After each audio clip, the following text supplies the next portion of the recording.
Now, our guest today reached out to me as soon as I published the Be Queer, Do Terrorism manifesto, and they were like, Karlyn, we need to talk to you.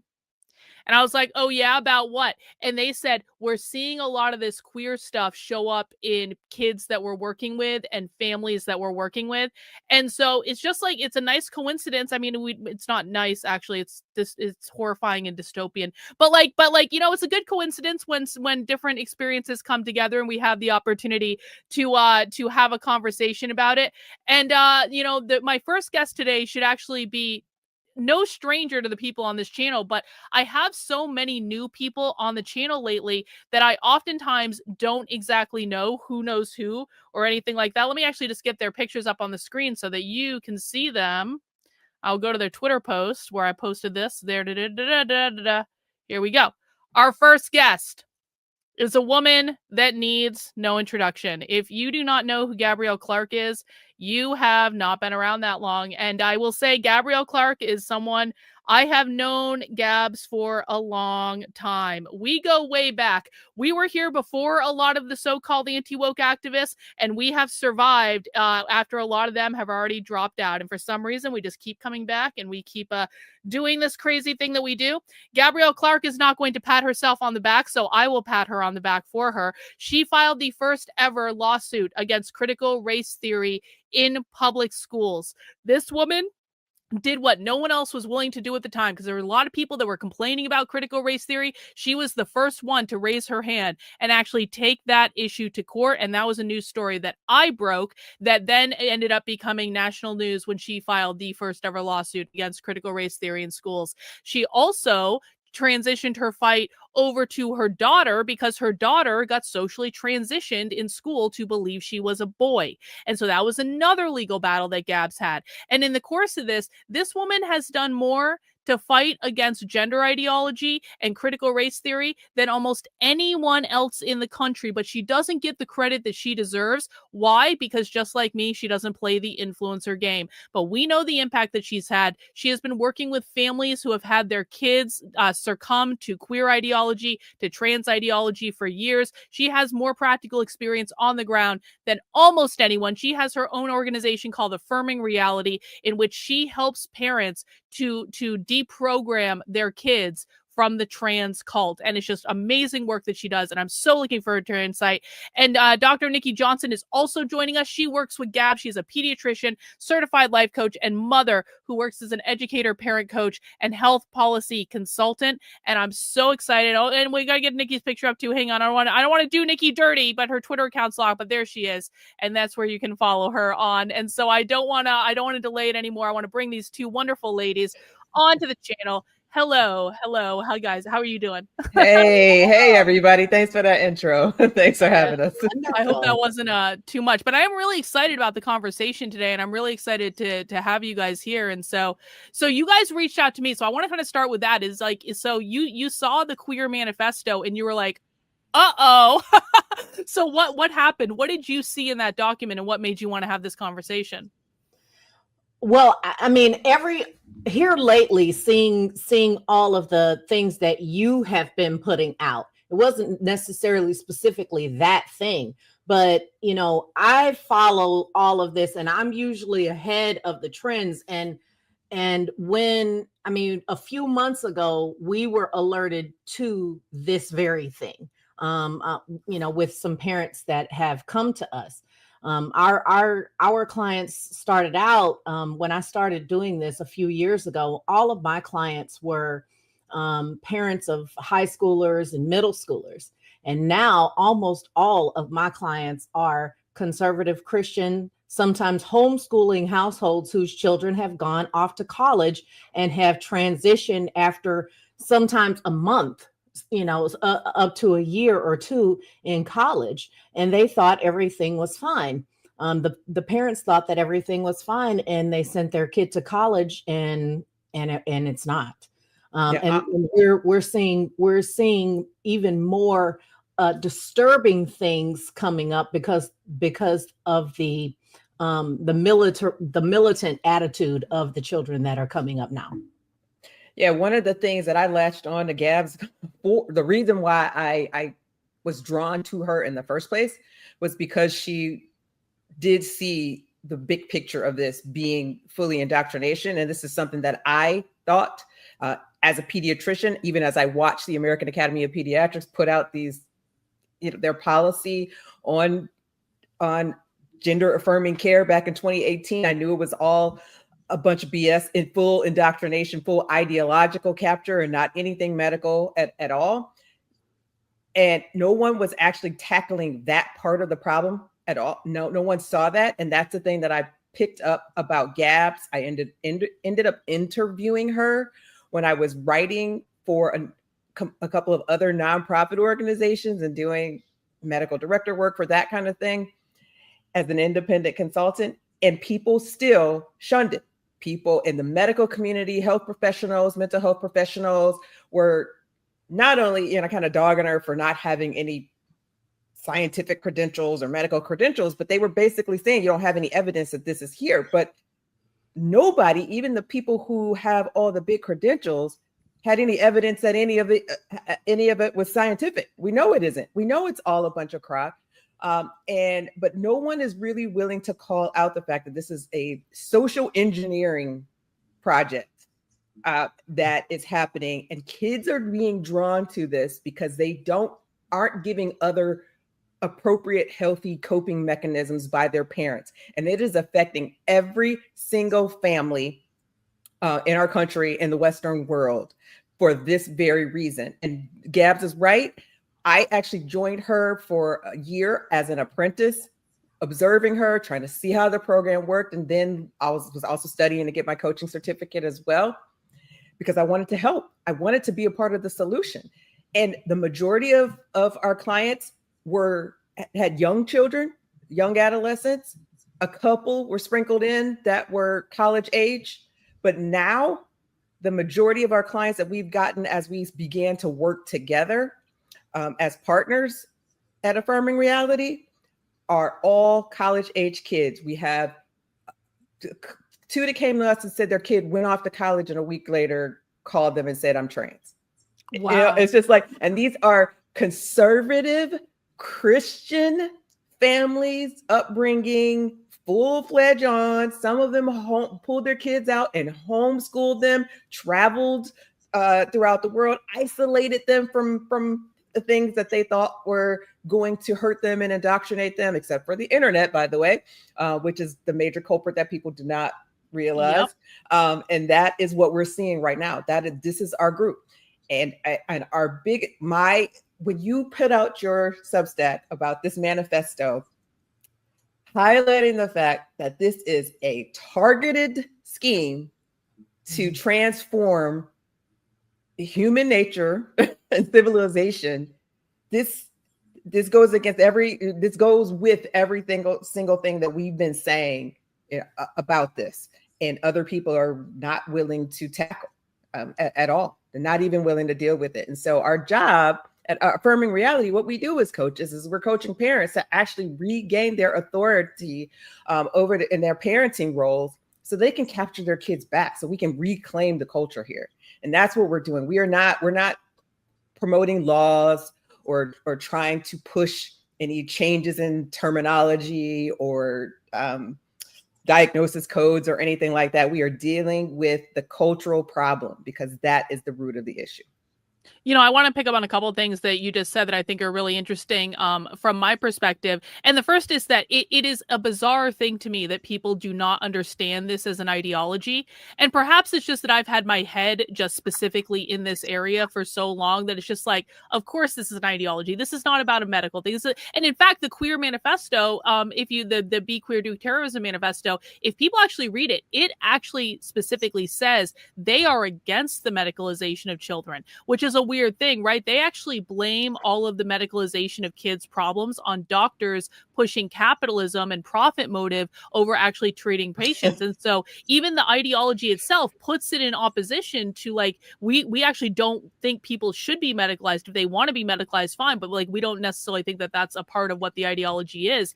And I think that there's just like a refusal to go beyond the surface level of a lot of people to really understand, where did this ideology come from? Because I'm writing a book about it right now. And basically I've been able to trace this back to the 50s. I've been able to trace this back to like communist indoctrination and activism in the 50s. It started to really explode in the 60s with the Stonewall riots and the campus cafeteria riot. In the 80s, you had the queercore movement within the punk community. The queercore movement was a movement within punk subculture that was they were playing around with gender norms and stuff like that. This is where the idea that gender is a spectrum comes from. I absolutely believe that Judith Butler was involved in that community when she was younger, which is what informed her ideas about gender performativity and stuff like that, because it's just all the same ideology. And then you get into the late 80s and the early 90s, you get the ACT UP movement, which was the first militant queer activism movement around the AIDS epidemic. They were trying to get politicians to basically say the word AIDS because a lot of them didn't really want to. And this is where militant queer activism was born. But that kind of leads to another point you made about the internet, which is the way that I'm able to kind of track a lot of this stuff is through their zines, their propaganda, the things that they were creating within their subculture and distributing to each other. And I've been undergoing this huge project of like, I have thousands of their zines in a Discord like that I have set up purely to archive all this content. And I have these zines going back to like the 60s or 70s. So they're explaining their ideas and their beliefs and all that. So there was so many zines created in the 80s, so many zines created in the 90s. In the 2000s, we start seeing zines die off a little bit. Well, what happened? The internet happened. And all the stuff that they were doing on the zines went to Tumblr. And so we started seeing just like a really sharp drop off and like the amount of actual physical zines that were being created in the 2000s because they were doing all of this stuff online. And I do think like going back to like the old Tumblrs, and being able to try to find some of that information now, that is where a lot of this ideology got incubated. And I think that this is where it started getting really delivered to young people online. And at the same time, it started going into the K through 12 public schools at some point where they started teaching kids that gender was a spectrum, doing drag queen story hour to teach them that they could change their gender, like changing an outfit, stuff like that. And that's where this starts. It starts with like that golden nugget. And the Queer Manifesto is all about this, about the idea that gender is not a real biological concept. It is something that can be shifted. It's something that can be transformed or transcended.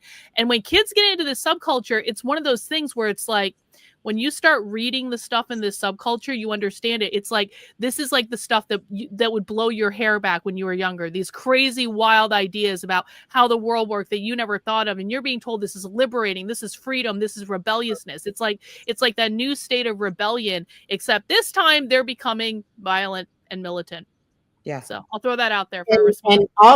And also engaging in extreme maladaptive coping strategies, I mean, and self-harm and just, delusional thinking, all of that stuff. I mean, even back before they had some actual things that were relevant, right? That were, I would even say, positive in some respects. But now it's not that. It's completely made up. It's like turned into, this crazy, sex and death cult, this nihilism that they're all exhibiting. Whereas before, I think there was a little more nuance to the movements, in the 80s, in the 70s, 80s, and even in the 90s, as rebellion.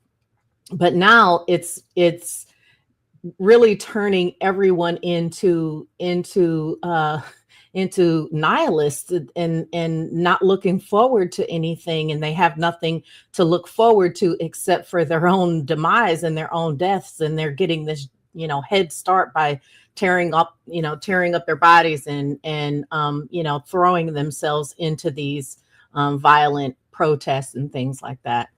Two quick things on that, and Nikki, I definitely want to get your opinion on this as well. But so in that queer manifesto, they actually talk about the mental health profession, and one of the things they say is things like what was it, like dissociative disorder or like psychopathy. They're saying these are made up things to criminalize queer minds and stuff like that. And so again, it's like another example of like they think that capitalism is pushing these labels onto them through like the medical profession to like try to criminalize their ideology and stuff like that, which I thought was really interesting because they're basically saying like, yes, these things describe us, and the only reason that you think that these disorders are bad is because capitalism has told you they're bad through the profession of psychology and like psychiatry and things like that. On a little bit of a lighter note, and I think both of you might appreciate this to a certain extent because we were all people of a certain age. Do you know who was one of the first people to push not the idea of non-binary onto the general public in the 80s? Prince, yes, but I'm actually yes, but he pushed it and drive. But there was one that was even better for me. Do you know who it was? Pop culture. It was Billy Idol. Well, not Billy Idol. Not even. If you tell me Michael Jackson, I'm gonna scream and run out the room. Okay. No, it's not a musical. No. Do you know who it was? It was Sally Jesse Raphael. Okay, it was Sally Jesse. I can see that. It was either her or Oprah. Okay. Yes. There's an old episode of Sally Jesse talking to a non-binary person. Yep. Yeah, I would say that. And what was that? Jenny Jones. They were. I mean, there was a lot of that kind of thing going on at that time, and it was. I mean, well, like you've been going at and looking at a lot of the academic studies, on this stuff.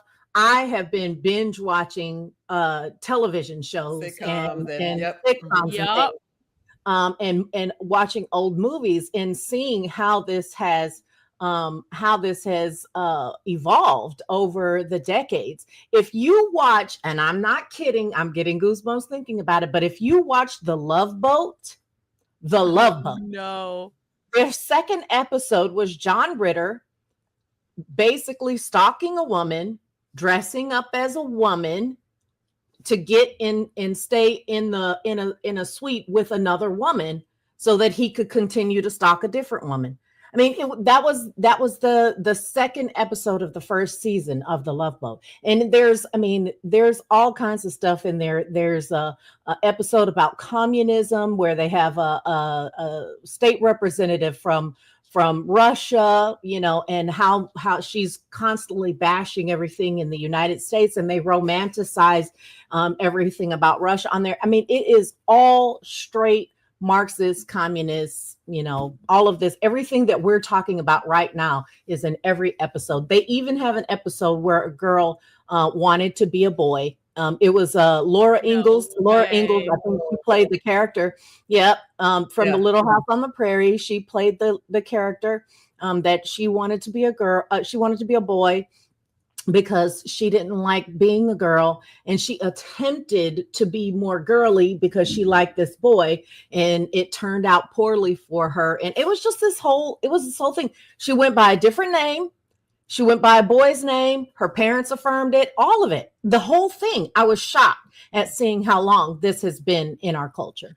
Listen, we found like, this is several months ago. We have to go back and find this website again, but we actually found a website that has all these old documentaries from like the 90s and the early 2000s, like the stuff that you would see on like a made for TV thing or something like that. And if you go back, like they were doing queer activism in these episodes. We watched one of the older episodes, and it's like it literally has a queer activist that we still see today show up all over the place. Wow. But them very like much younger back in college when they were doing queer conferences and having all this stuff. And it's like, this is 1999. It was the year I graduated from high school. And it's like, when you start realizing how long some of these ideas have been around, going back to the idea that this is an ideology, this has been permeating our culture, just seeping into it slowly for decades and decades and decades.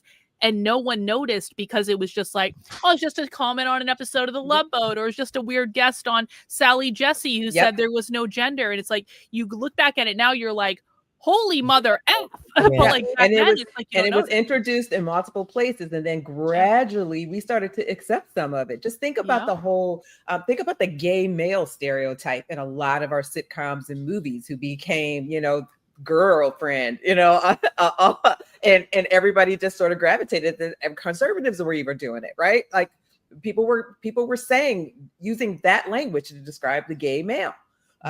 You know, and that's how it works. They sprinkle a little bit here and sprinkle it everywhere, and then all of a sudden it's a part of our culture.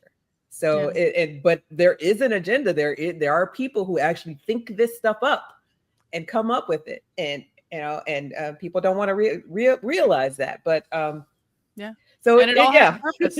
It all has a purpose. Everything they're doing has a purpose and a reason. I just want to do a couple super chats real quick. Thank you, No Mayo, for being a member of the channel for 10 months. So happy to have you here. We appreciate you. Jetty's getting inky with it. Says, Biola, a well-known Christian college, has been getting called out for some of this stuff lately on X. They've changed their website to acquiesce to complaints, but there's still a lot of questions. Like, I mean, we see this over and over again. Even the so-called like conservative colleges, they still allow this stuff to happen because they think they need to in order to be a good person, or it's just academic freedom or stuff like that. Jetty's getting inky with it also says Nip Tuck covered almost everything we see today back in the early 2000s. Back then, we just thought it was Holly weird stuff, but now it's so clear what it was all about. And then Murphy's Pool just says Gabs. Hey, Murphy. That's awesome. I mean, and then the other point is churches. So Christians have relied on the church and the word of God to be the sole authority on this. Now I'm speaking as a Christian, you know, and and I've seen people try to use Christian doctrine to excuse this. And there are specific sects of Christianity that allow this to happen. So it has infiltrated every single cultural institution in our society.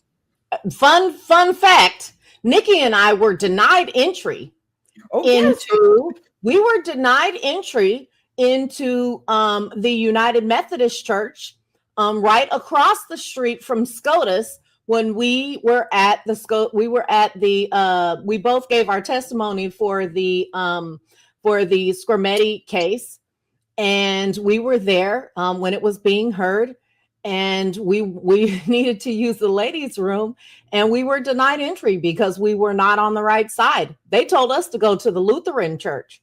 Yep. We walked up. Gab posted this on her. She posted this on her feed. I had a GoPro on when we were going, and I had to use the bathroom really bad. I was actually a speaker at the rally, and we went to try to go to the people were going in and out of this church. I'm like, oh, it's a church. You know, they're going to let people go in. There's no bathrooms nearby, right? And no. Politely asked to go down to the Lutheran church down the street. Yep. Wow. No transphobes allowed. Yeah, that's funny too, because we've seen the Methodists popping up at some of the anti-ICE protests. Actually, the Lutherans as well. Everyone's popping up at the anti-ICE protests. We watched one from Chicago like the other day. It was like you got the Catholics, the Unitarian Universalists, the Methodists, the Lutheran, the Episcopalians were there. Like they were all there singing and praying for the illegal immigrants, but they won't let you guys use the bathroom. That's real godlike. They're and I hear, I mean, and I understand Christians, you know, how they, you know, what they are trying to really accomplish with this and trying to bring purpose to people's lives and all of that stuff. But I tell Christians all the time, you want to bring Christianity, you want to bring God back into the schools because you think that that's where it's failed, but you can't keep this stuff out of your own churches. So exactly. what are you trying? I mean, and we now have laws here in Texas where chaplains are supposed, you know, you can have a chaplain. The school district can choose a chaplain to, you know, work in their schools now. And I was mortified by that because, not as an atheist, I was mortified by that because I'm like, y'all, they're not going to choose some evangelical. They're going to choose an Episcopalian, like that chick that chastised Trump and all of, you know, Trump and all of those at that, I guess it was a funeral. Was it a funeral? I don't even Church remember. service, I think. Yeah, Church service. and she was chastising Trump about illegal immigration and about gender affirming care. I mean, that's who they're going to choose, and it will be almost impossible to get them out once they're in. And I tried to use the military as an example, but they didn't want to listen. But there are a lot of our service people who had transitioned while they were in the military, and a lot of it was through counseling, if you will, from their spiritual leaders that they met in there. And a lot of people don't want to believe that, because they especially Christians, they say, well, you can't be a Christian and think this way. And I'm like, honey, the Pope is a Christian. I mean, if you want to, if you want to call a Catholic a Christian, but there are plenty of religious leaders who are okay with this. They're having drag queens in their churches, dancing up and down the aisles. Are you insane? Are you not paying close enough attention? And so it really is hard to try to make people seriously understand how much of this has spread in so many different areas. And even go ahead. Go ahead. No, go ahead. Go finish your thought, please. Even when we talk to parents or talk to people about social transition is a bigger problem than they think it is. Because it's not just funny clothes and nicknames. These people believe it. They're willing to risk their lives for it. And they say, oh, no. That's the people who are on hormones. If you look at the spree killings and the all of those mass shootings and things like that with queer identifying people, the vast majority of those people are not on any kind of hormones. And they say, well, if it's not the hormones, then what is it? And I'm like, honey, they're talking about cutting their dicks off with no hormones. Do you think that they won't get violent? You think that transition or die means transition or kill themselves? No, honey, that means transition or fight and kill somebody else. Mm-hmm. Like this is what their doctrine, this is what their ideology is telling them that they must do in order to survive. Yeah, and without getting into the whole controversy over Charlie Kirk's death, even if you believe and read the manifesto of his alleged murderer, this person is an ally and speaks very much like the other allies in this community, and doggedly protecting the people, who have this type of ideology and this way of thinking about themselves. So this truly has turned into something violent. There are still separate sects that are mainly sort of into the fetish and the fetish part of this. But it's fully embedded within Communist Manifesto, as you wrote in your Substack. This is all clear. It's all clearly part of this path. And then while we're talking about the church being part of this indoctrination too, I responded earlier today to a post from the Pope that was urging or trying to force Western nations to take care of the poor, when that really is, if you believe in Christian doctrine, you're believing that is our responsibility as Christians to take care of justice for the poor as us individuals with our own generosity. So if you can't believe that the church is also indoctrinating towards this particular queer agenda, but you can see that the church is indoctrinating towards a communist agenda, then you have to open your eyes to see that this stuff is there and being accepted and brought in. I think there's many, many different things going on, and maybe we can have a conversation around those different things. And I want to make sure we get back to the college stuff at some point too, because that's another thing I'm really interested in. But I want to say a couple of things. Number one, if people don't believe that queer ideology is in the church, it's a matter of they're not paying attention, because you can go on YouTube and literally just search queer church or queer God or queer theology or whatever, and you will get a ton of videos of presentations being done in churches by queer activists. And so people can go and see exactly what they're teaching in churches. We've watched many of them on this channel. It's all publicly available information. So anyone who doesn't believe, and it's in every church, by the way, and people think the Catholics are immune. No, they're not. No, they're not. No. They've been trying to queer the Catholic Church for a while. It may be going a little bit slower than the Methodists or the Lutherans or any of that, but they're still doing it there. So that's not true either. And so definitely people should look into that. I also want to say around the whole the mass shooter thing, I actually think there's multiple different ideologies going on, because my position, and people can agree with me or not, I do not believe that any of the mass shooters lately that have been quote unquote trans are actually part of the queer Marxist left, with the exceptions of the ones that were shooting up the ICE facilities. I think that they absolutely were. They were like in Antifa. They were on the far left. But when I look at the Catholic Church shooter in Minneapolis, or I look at the even the Trump assassin that they're now saying was when I look at the Charlie Kirk assassin, I don't see them as being part of the queer Marxist left, because they were not using language and symbology that was consistent with that ideology. And so I also think there's another separate thing emerging that we don't really have a hand, and maybe you guys can have more insight on it than I do, but the whole furry thing, there's a lot of sexual fetish stuff going on the queer Marxist left, and that's very true, but it's always sexual fetishes related to power dynamics. It's like BDSM. It's like leather and bootlicking and all that stuff. And so that's but they're doing it as a political act, which is bizarre, but that's what they do.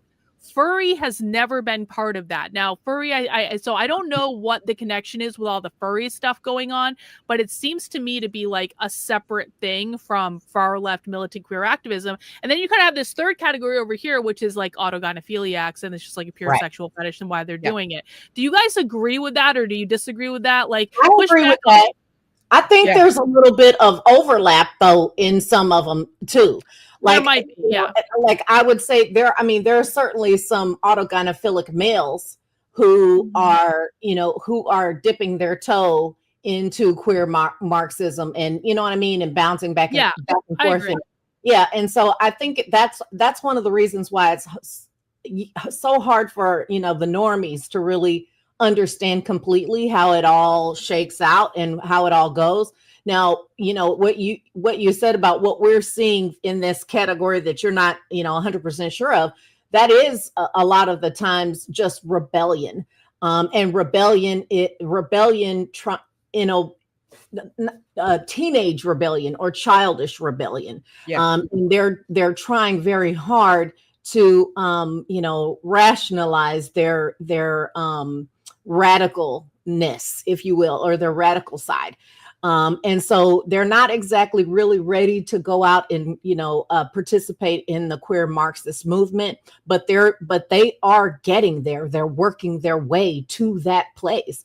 And that is where we try to get them. That's where we try to reach them before they've gotten to that place. And we encourage parents to reach out to us at affirmingreality.com so that we can help them bring those kids back before they get to the shooter stage, or the queer Marxist stage, because I think that there's that place is a limbo to this more extreme ideology.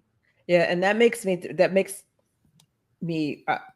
make the point that this phenomena that we're seeing in adolescence, and the reason why we see this in adolescence is because their natural course of development wants them to be rebellious, right? That is a natural tendency where that is happening, and that's okay for parents to see that.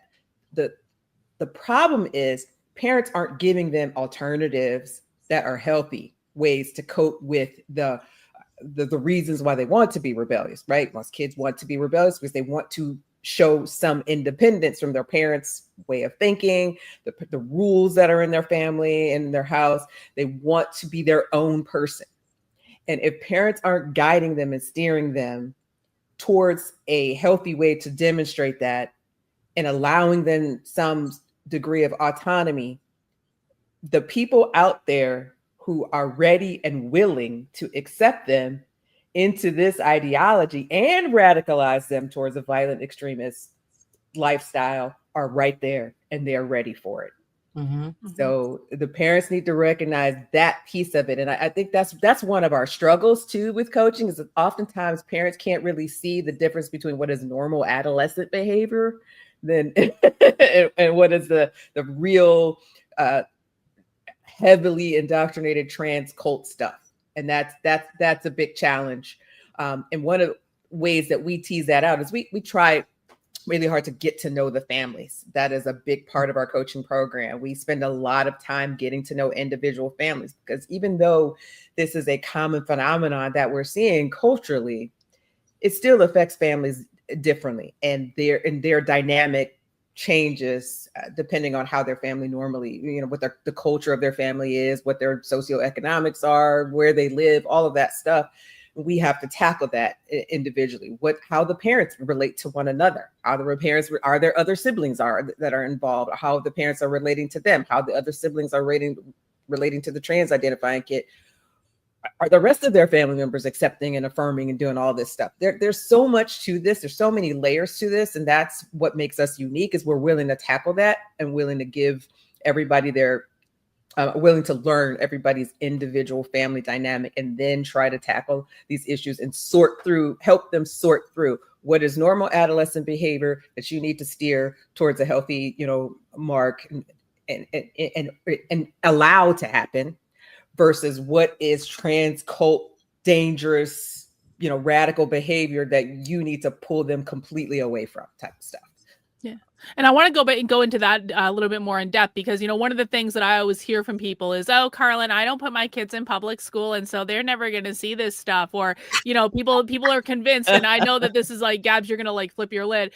I live in a red state. We don't do that here. It's like, and you guys are having experiences where you're working with families that did pull their kids out of public school, and then they send them right off to college, and boom, they're queer. So can you tell us a little bit about that? I mean, look, both of us live in a red state, first of all. Yeah. And we see this stuff in our red state. Nikki went to the colleges, and she can tell you all about what you see right when you walk in the door. Oh my gosh. So let me tell so I just went, my oldest daughter is a college freshman, and we went to a bunch of liberal arts private colleges on our tours. New York, Pennsylvania, kind of, close-ish to home. And so, of course, those are pretty liberal states, but there's some in Ohio as well. So that's where I am, and I'm in Ohio. And let me tell you, one of the schools that was formerly an all-girls school, I walked into the campus and was there 30 minutes before I realized I had not seen one single male, except for someone in the admissions office who was an obvious male. Everybody else who was male was a female cosplaying as a male on this campus. Every single one. I kid you not. And my daughter didn't even notice it. That's how, it just wasn't something that was on her radar at all. And I knew instantly, you ain't going to this school, girl. And she texted me all the time. We were like, oh no, this ain't happening. But and this school was also very, very, encouraging of their students becoming activists. It was very obvious, and it was, on the tour, there was walls and murals there for activism, that they were allowed to post their opinions about things. And we asked, on the tour, oh yes, we are highly encouraged by our professors to become activists. So it's straight out there. Every single college we went to, for the most part, had a non-binary bathroom, even though, it was just a single bathroom and anybody can go in. It's just kind of stupid to you just call it the unisex bathroom, but you got to call it the all-inclusive bathroom. The ones that I hate are like, so I once went to this event, and sorry to interrupt, but I once went to the first event that I ever went undercover at actually was at Hampshire College in Massachusetts, which is super, super lefty. And they had transformed all the bathrooms into gender like neutral bathrooms. And so it's like you get up to like where it used to be the men's and the women's room, and you don't know which is which. And then you accidentally walk onto the men's side, and you're like, oh no, no. I'm not going on the men, because the men's side still stinks, even if it doesn't matter. Like the men's side will always be the men's side. And then you go into the women's side, and everyone, of course, is going into the women's side because it's much nicer than the men's side. And then you come out and you see a guy in a beard standing there. It's like, it's the most bizarre thing in the world. It is crazy. And that's how the only other thing that I can tell you is the dorm situation, the dorm and the shower, sort of situation. So they'll tell you that they have single sex dorms or co-ed, co-ed dorms. They'll allow you to, your child still has to get permission to have a co-ed roommate. That's crazy. Yes. And so if you give them permission to have co-ed roommates, you are giving them permission to have somebody trans in their room with them.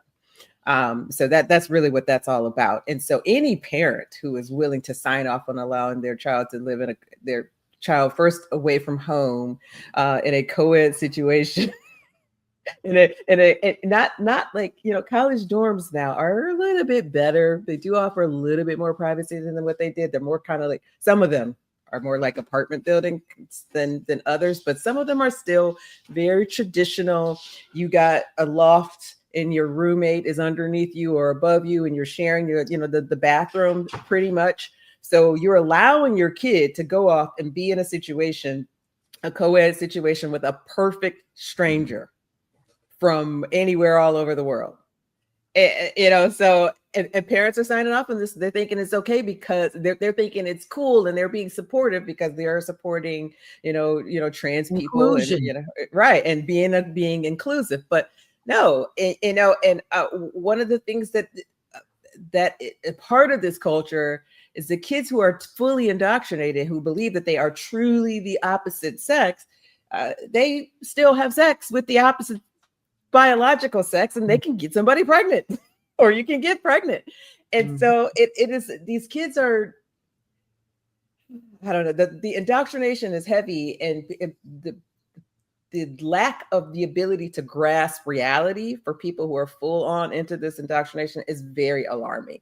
That's there. And so, yeah, and I'll add this on too, because and Gabs, I want to go to you next to see what you have to say about all this. But like, one of the things that I'm working on through the Center for Left Wing Studies is I want to do this project called the Gender Cult, where essentially I'm monitoring all of the different research centers at colleges and universities all over the country where all of this crazy stuff is being produced. So it's not just like about the academic programs or even the clubs. It's like that, like Columbia University has like a dozen different research centers just focusing on queer and gender ideology and pumping out these papers and all of this bullshit research. They do seminars, they do workshops. Obviously, that's open to all the students at the university. A lot of them are still teaching this stuff in classes as part of like a general education requirement. So I'm on all their mailing lists. And of course, like the mailing list that I was the first ones to get on was like the Ivy League schools and stuff like that, when Trump was going after all of them and saying, fining them tens of millions of dollars for teaching this stuff, making them promise we won't do it anymore. And then the Trump administration and all their surrogates declared victory. We got woke out of colleges because they fined all these colleges tens of millions of dollars, and they pinky swore a promise that they were never going to do this again. They're all still teaching this, and I know this because I have the emails in my inbox. Like Columbia, I think they're hiring like an assistant professor of gender studies right now. It's like this stuff is all still happening. It's happening out in the open. And conservatives think that they won because Trump fixed the problem, but in fact, nothing was fixed. It's everything is going on that was going on before, and it's the kids that are caught up in all this because they don't know any better. They're going to these places where they've been told, you're going to be taught how to be, like this is college is a rite of passage. You have to go to this. This is what you do to be an adult in the real world. They trust the people they're being told to trust, and those people are messing with their heads. Yes.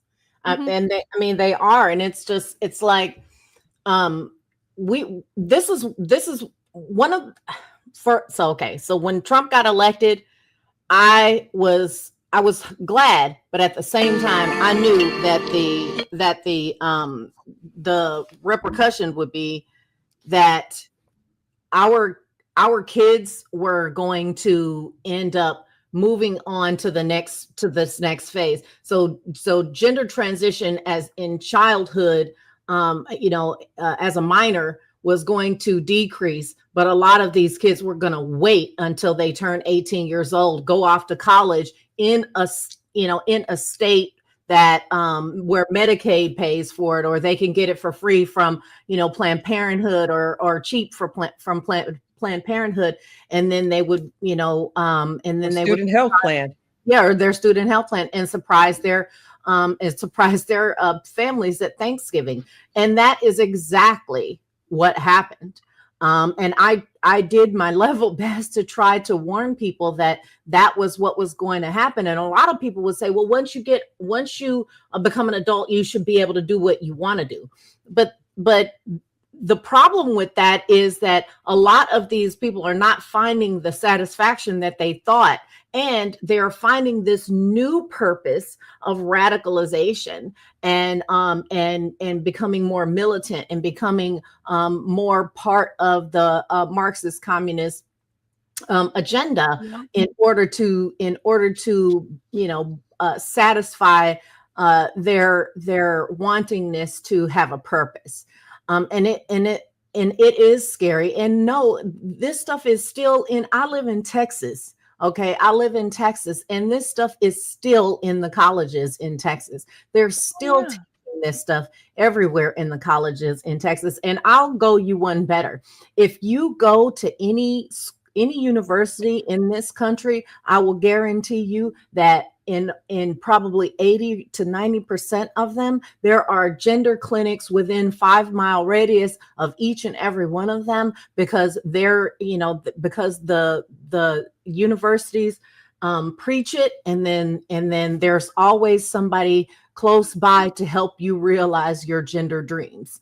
And so it's like, we haven't done anywhere near enough to get this sex and death cult out of our kids' minds. And it's going to create a bigger problem down the line. And, even now, conservatives, they got this, new study out that says that fewer and fewer people are identifying as queer, as LGBTQIA, whatever, in the colleges.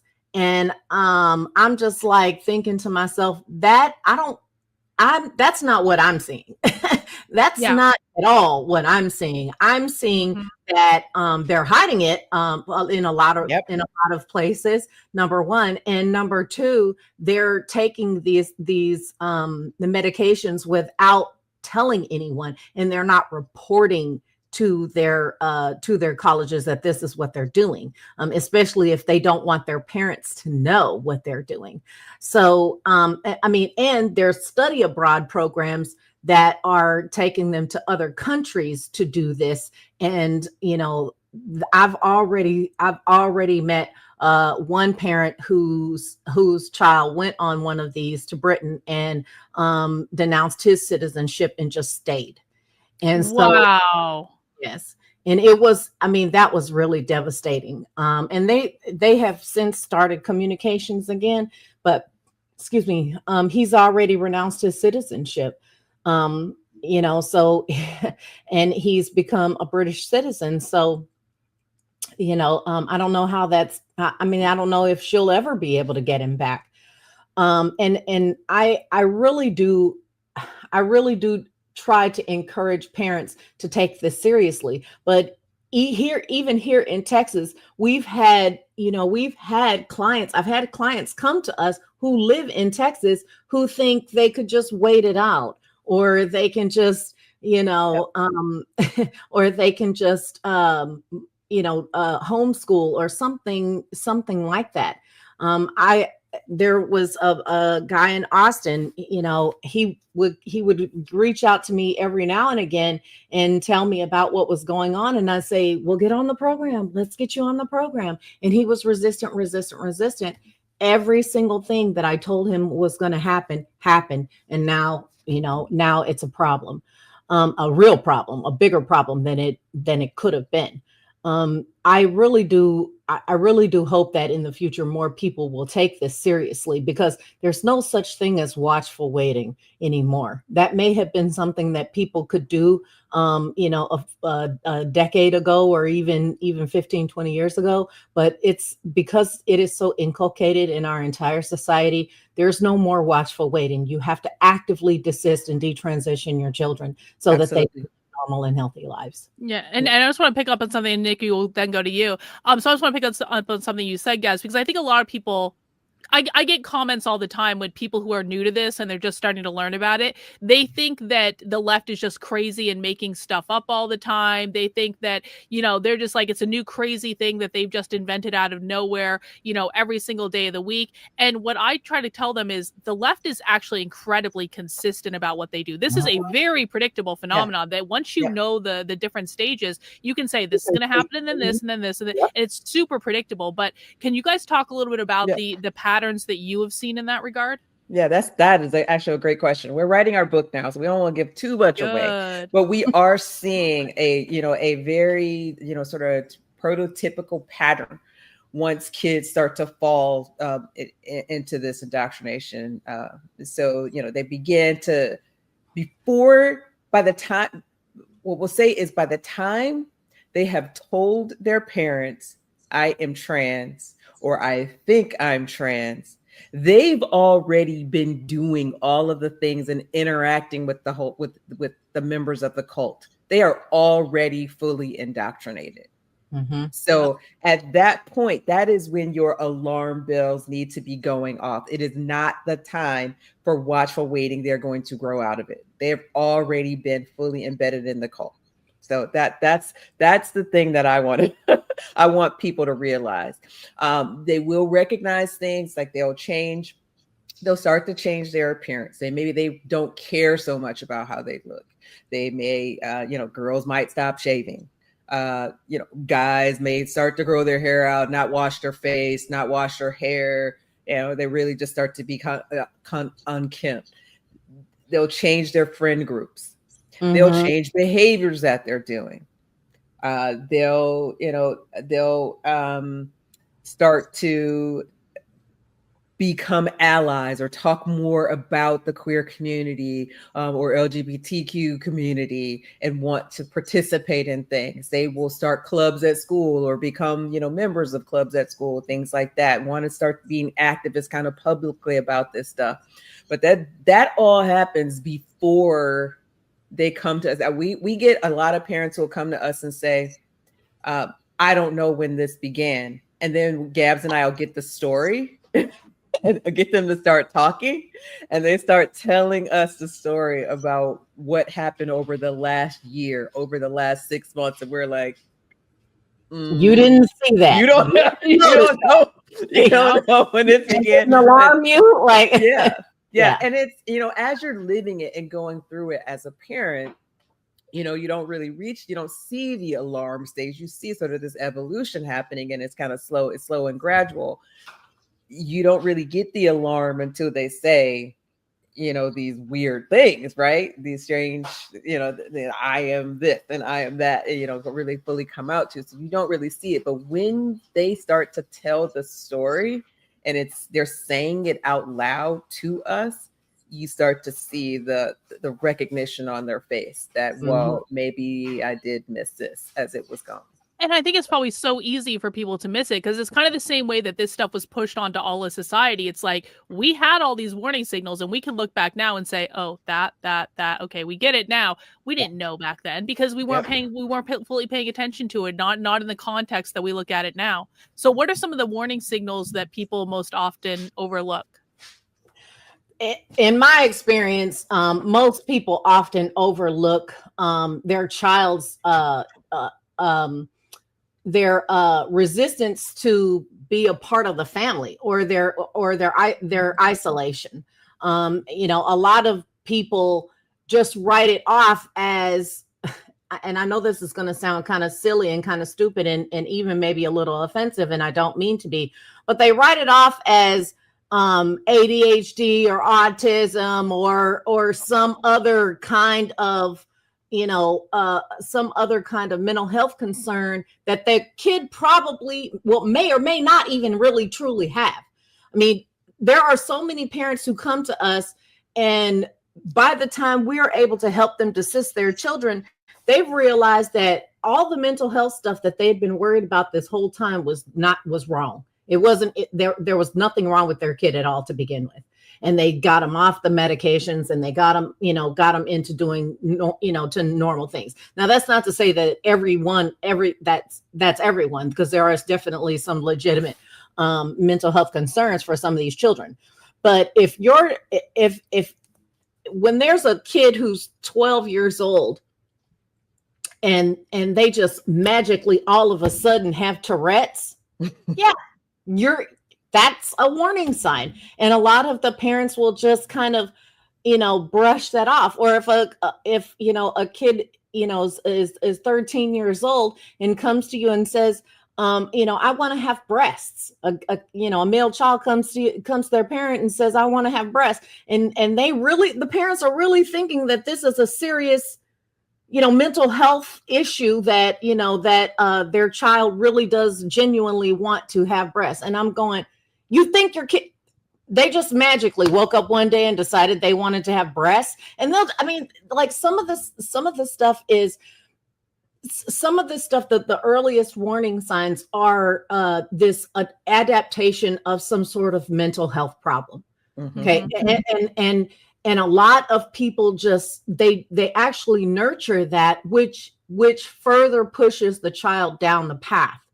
And so I always tell parents to be very cautious about it. I mean, even some of my clients who look back on this now and go, I was such an idiot.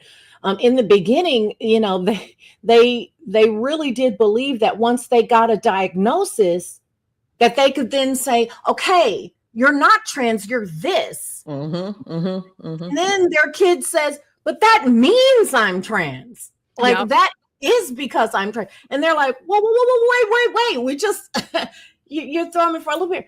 And so, the earliest warning signs and a lot of parents get this wrong, and they either just ignore it or they take the immediate wrong action, which is blaming it or trying to manifest some sort of mental health issue. Yeah. And I will take that a step further too. So even if their child truly does have a mental health issue, a lot of times that is a symptom of something else that's going wrong in their life, something that happened that they're coping with, some change in their development that is causing them to want to cope with it in a different way. Some of these kids want to stand out and want to be seen as special. And so they get social anxiety, because they don't feel seen as something special, and then want to change their appearance and change their whole sex and all of that stuff. And so I think, yes, that's a warning sign, but I also think parents tend to use those mental health diseases or neurocognitive disorders like autism spectrum, Asperger's, which we don't say anymore, but high functioning. ADD is one of the common ones that we get. Oh, she's got ADD. She's got ADD. She can't do this. Or she's got sensory processing disorder. She can't do this. They tend to use that diagnosis as a crutch to not allow their child to grow and develop into an adult, fully functioning adult. Meanwhile, that kid, especially if they're college age, is holding down a part-time or a full-time job, got a full college, course load, and acing everything. And you're telling me that you can't deal with this social, emotional, psychological issue of them feeling like they're trans because of their ADD. Well, and one of the things too yeah. is that, sorry to interrupt, but one of the things too I think people may not put two and two together on is that disability studies or crip theory is a subset of trans ideology. Yes. It's Yes. this idea of like Yes. glorifying mental illness, and Yeah. and it's one of the weirdest things too, because you'll see a lot of these kids self-diagnosing with autism and then telling you don't need an official diagnosis to be autistic. I've seen presentations where they say that they call it autism gender. They say that having autism is a gender, and that all autistic kids are queer to some extent. They'll sometimes just completely fake disabilities they don't have. Like out in front of the Portland ICE facility, in front of the Portland ICE facility, there's this girl who has all that. She looks very queer. Her hair is queer. She's like she was out there naked for several days, but like she goes around in a wheelchair, but she doesn't actually need the wheelchair. She does. She can walk. She does not need the wheelchair. And so, and we just saw, I went inside a Zine Librarians conference, last week, and the entire closing keynote, which I haven't released yet, but which is hilarious, is all about disability theory. And it's all about these people like, glorifying their disabilities, and you need to bend the world to us, and you need to give us special attention. And it's like, you start listening to them, it's like, do you even have a disability, or are you just making all of this up to adhere to the theory? That is happening. I mean, more and more, and it's getting exacerbated. And this is where I go into my spiel about therapy, because so many parents come to us, and the first thing they want to do is put their kid in therapy. And I'm like, if you put your kid in therapy, then the first thing that the therapist is going to do is try to figure out a diagnosis for something, and you're going to push them further down this path. I mean, and there are still non-affirming therapists who still will entertain the idea of Tourette's or DID, which I don't believe in, but whatever, you know what I mean? Oh, that's a whole other thing. Like DID is also a gender identity, by the way. And when you have DID, you can have all sorts of different genders within the one system. That whole thing, that DID thing is so ridiculous. Every time somebody brings that up, and every now and again, the detransitioners will talk about merging their identities so that they can, and all of this. And I'm just like, oh my God. Y'all. Just like, as an aside note real quick, I don't know if you remember this, and Nikki, you may not even know this. I once went undercover at a queer conference at the University of Colorado Boulder, where I literally saw a presentation from someone in person claiming to have DID, and they and multiple of their personalities were presenting in this, and they were saying that this is our gender. They called it system gender, or all of the different identities within the system. And there were multiple people in the room who were also claiming to have DID. I felt like I was surrounded. I got possessed by some sort of entity in that presentation. I'm not even making that up. It was a bizarre thing, because you saw the person shifted their identities during the presentation. Oh my gosh. Yeah. This is the kind of stuff. And so imagine you're 18 years old, and you're trying really hard not to be your Karen mother, and you live in Connecticut, and you've had everything given to you in your entire life, and you're trying to pick a struggle. What better way to pick a struggle than to claim that you have DID and start, manifesting, Greek goddesses and things like that? I mean, like this is how they're trying to differentiate themselves from their parents in this rebellious pushback against their families. And the unholy alliance between universities and Marxism, just all of it has just laid the groundwork for anything for anything to be okay. And for, the whole fetish and fantasy, the autogynephiles, the queer Marxists, the shooters, just all of it, to all have this, conglomerate of crazy to push into really just ruin families throughout the country. Yep. in some form or another. And a lot of the parents come to us and they really do believe that if they take out the source of it, then it'll go away. And we always try to make the parents understand that they chose a weakness in your family. They chose a specific problem or a specific weakness that is in your family to attack in order to ruin your family. And once we get parents to understand where the weak link and the chink in their armor is, that's when we really make a lot of progress with them and build better and stronger families. I had to do it with my own daughter. I had to look at myself first before I was able to really, really work on my relationship with Danica.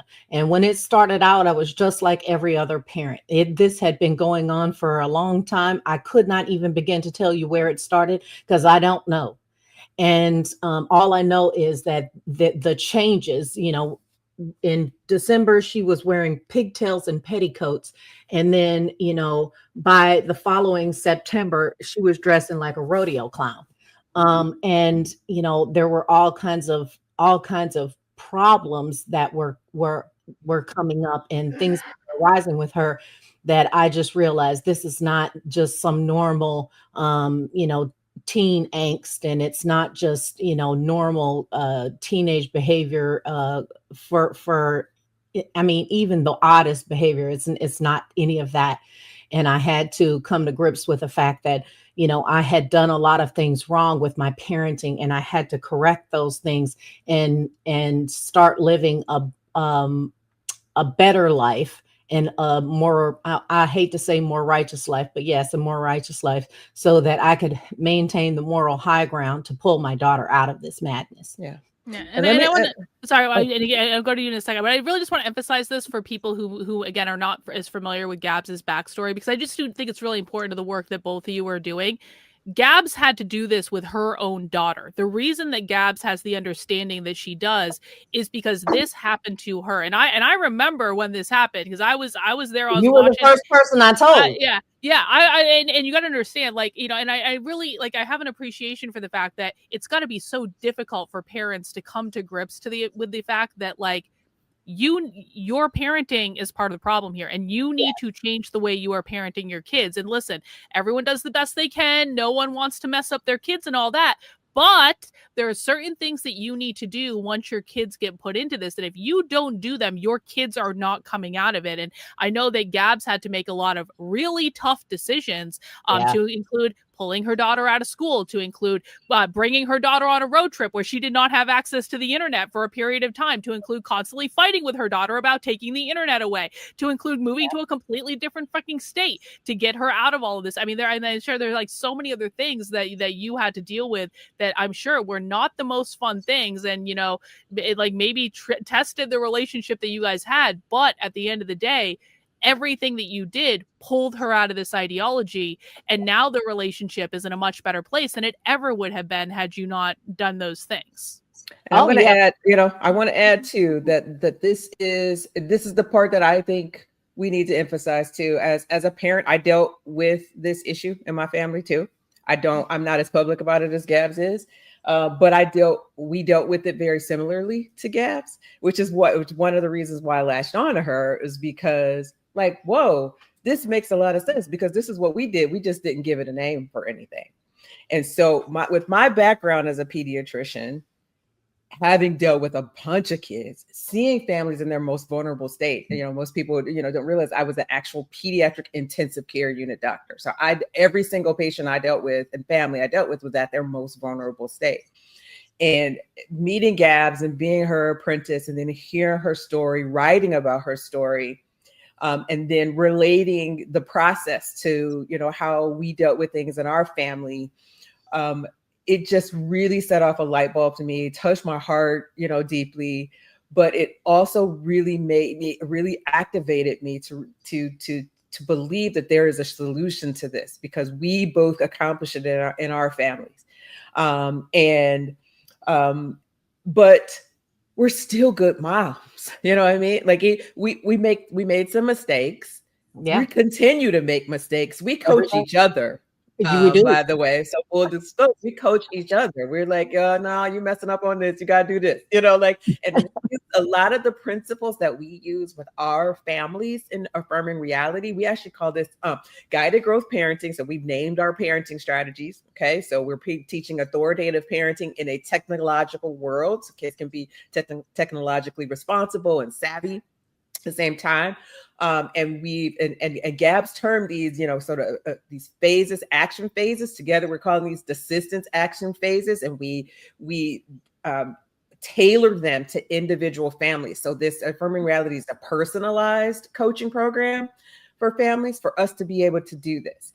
And then we also teach families how to develop a core network of people, what we call a nucleus network, who can be supportive on top of, especially when they're single moms, like Gab's going through that, or live in a community where everybody around them is fully indoctrinated, including maybe their own spouse and their other children. They need to develop and find a safe nucleus that they can be, have a support system too, because as parents, and a lot of people watching may not even have kids of their own, and it's easy to criticize people and say, how could you let your kid let this happen to your kid, or how come you can't just do this? Parenting is a lifelong responsibility. There's always going to be something we say or we do that screws up something. We have a bad mood, and we get mad at each other with our adult kids and adolescent kids. But we have to bridge that relationship. So it is a continuous process that happens lifelong. So there's not one magic piece of sauce that we can give people and tell them, okay, this is what you need to do, and your kid's gonna snap out of it. This is a process that requires your full commitment and requires you to do some hard work, look at yourself in the mirror, just like we did, and examine things that you did wrong, play on the strengths that you do have, both you and a spouse and other adults in your life. It is winnable. It's something that parents can do. And we are the key. Parents are the key.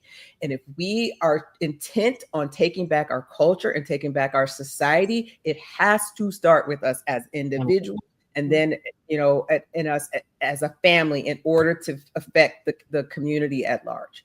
I think that people are so quick to want to shortcut these days, and I see this all the time with people in my audience. They're like, Karlyn, can you just make a 5-minute video explaining this to me? Like, no, I actually no, I can't actually, no. And it's the same with this. It's like, I'm sure you guys get asked the question, like, well, isn't there just something I can do to get them to snap out of it? No, there's not, because this has been building for months or maybe even years up until this point. And it's kind of like, to make it just a really simple analogy, it's like losing weight, right? You cannot have a shortcut to losing weight. Talk about that, Gabs. Go ahead. I do. That's the analogy that I use quite often. I mean, parents literally come to us and say exactly that. How do I make them snap out of it? And I say, honey, I've had parents come to me and say, my kid's going to school in 2 days. They're identifying as trans. How do I get them out before they start school? And I'm like, you want me to tell you how to get them out in 2 days when it took me 2 years to get my kid out? You want me to just tell you how to just make them snap out of it in 2 days so that they're going to be fine? And they're just like, well, I mean, yeah. I'm like, honey, this is not, I mean, we're in this society of the magic pill. Everybody can take a pill for something. And so now they think that, this has some sort of quick fix, but no. We have a lot of success, but the vast majority of the people who have come to me, and you already know this, Karlyn, hundreds of people have watched my webinar and still continue to do so to this day. And they'll watch it, and a lot of them, too many of them, will think that the process is too hard, and they don't want to do it until, of course, it gets to be really serious, and then they're way far behind the curveball, and they have a lot of work to do, a lot more work than they would have had had they started, in the earlier stages. But I mean, it's not easy. I mean, me and Nikki, we re-traumatize ourselves all the time because we have to, we have to really dig deep with our parents a lot of the times. And even it tests us. We've been writing a book since January, and we're just, I mean, it is very difficult because there are a lot of moving parts to all of this. And it is hard to go back over. It is hard to relive this whole process for the both of us. And to live and to work and take care of ourselves and all of that stuff. So, I mean, and even Nikki, she's been my apprentice for a year, and she's got her coaching certificate, and she did. I mean, she was so fantastic. I mean, there are some times where we're actually saying the same thing at the same time. We're responding with the exact same words at the same time, because this has become so uniform for us in seeing our clients and responding to whatever it is that they're telling us, right? But even Nikki, just recently, she had to we had to rethink some of the things that we were going to put in the book. For example, a lot of parents think that if they just are able to tell their children the truth about the medications, then their children will snap out of it. Yo. This is like when people come onto my socialism streams and they're like, do they know that socialism is wrong for reason X, Y, B, and Z? And I'm like, you know what? Go tell them. I'm sure that's going to fix the whole problem. Yes, I said that too. You can't just say socialism doesn't work and think that these kids who have, who are very, very nervous about the future, they don't see a path forward for them. The economy is not in their favor, and say that socialism doesn't work and expect them to believe you. They want to try it, and you have to have the right words to convince them otherwise. But and you have to get an alternative plan that's actually going to be palatable to them, and something that they are going to get excited over and so that it can replace this foolish ideology, right? Yes. And so like you guys, your analogy is the weight loss, but for me, Gab's laughs at me.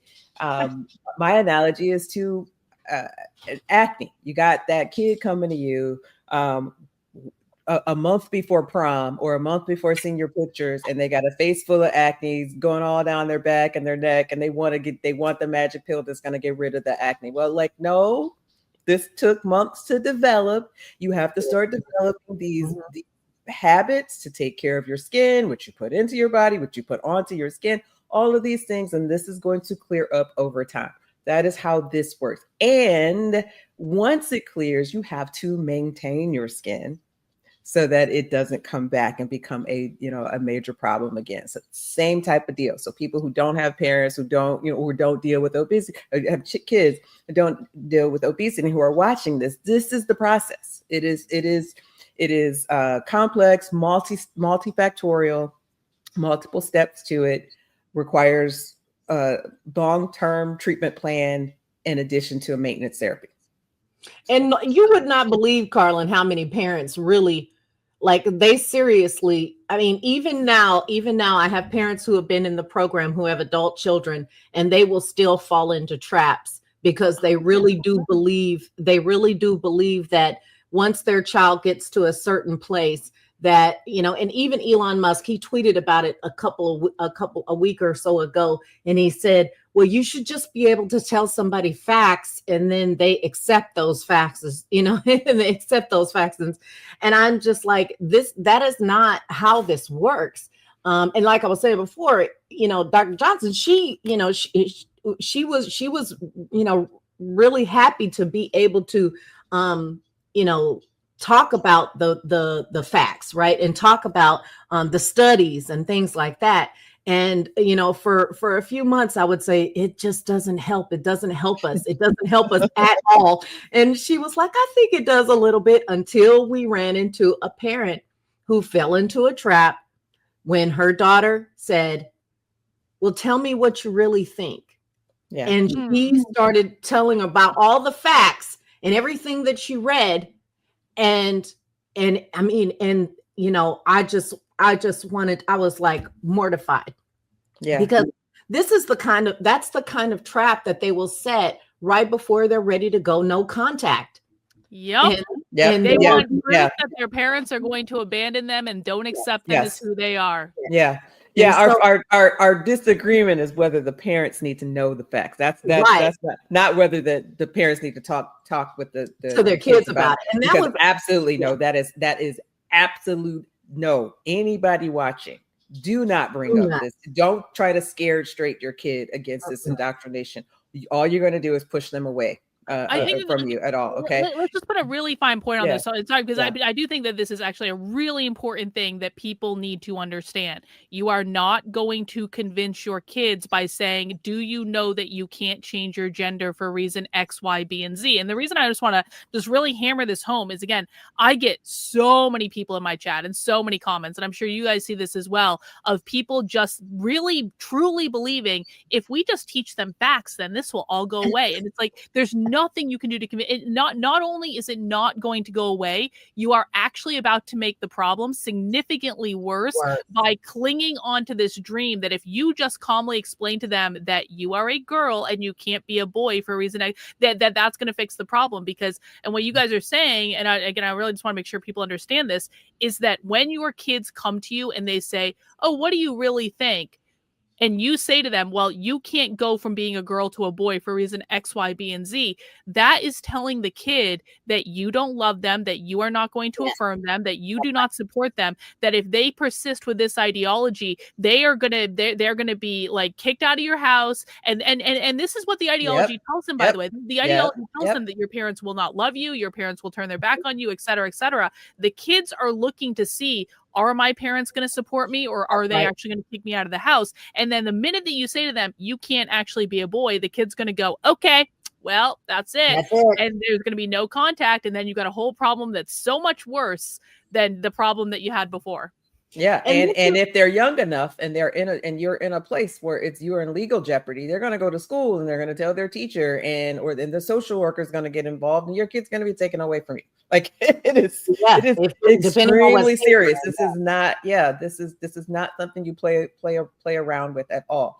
So I mean, I think what parents really want to do, though, once they find out, because this is what I did. When their kids says something weird to them about, sexuality or gender or whatever, they want to go and read up about it. Because for me, there was a lot of the stuff I didn't even know anything about it at the time this happened, and so I went to go read every single thing I could get my hands on to find out what was true.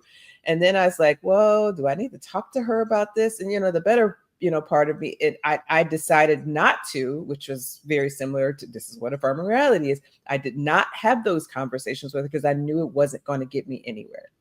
All right. And later as I dove in and found out, and, having these conversations even online and seeing in exchanges online, you get into these communities and you see they are prepared for the parents to say this stuff and tell this stuff. They are ready for it. They have a rebuttal already, and they have a plan for it. So you are wasting your breath and putting yourself and your relationship in danger by doing that. So. And even potentially putting yourself in legal jeopardy as well. If you out yourself as a transphobe in the wrong state, then you really do run the risk of having your minor child taken away.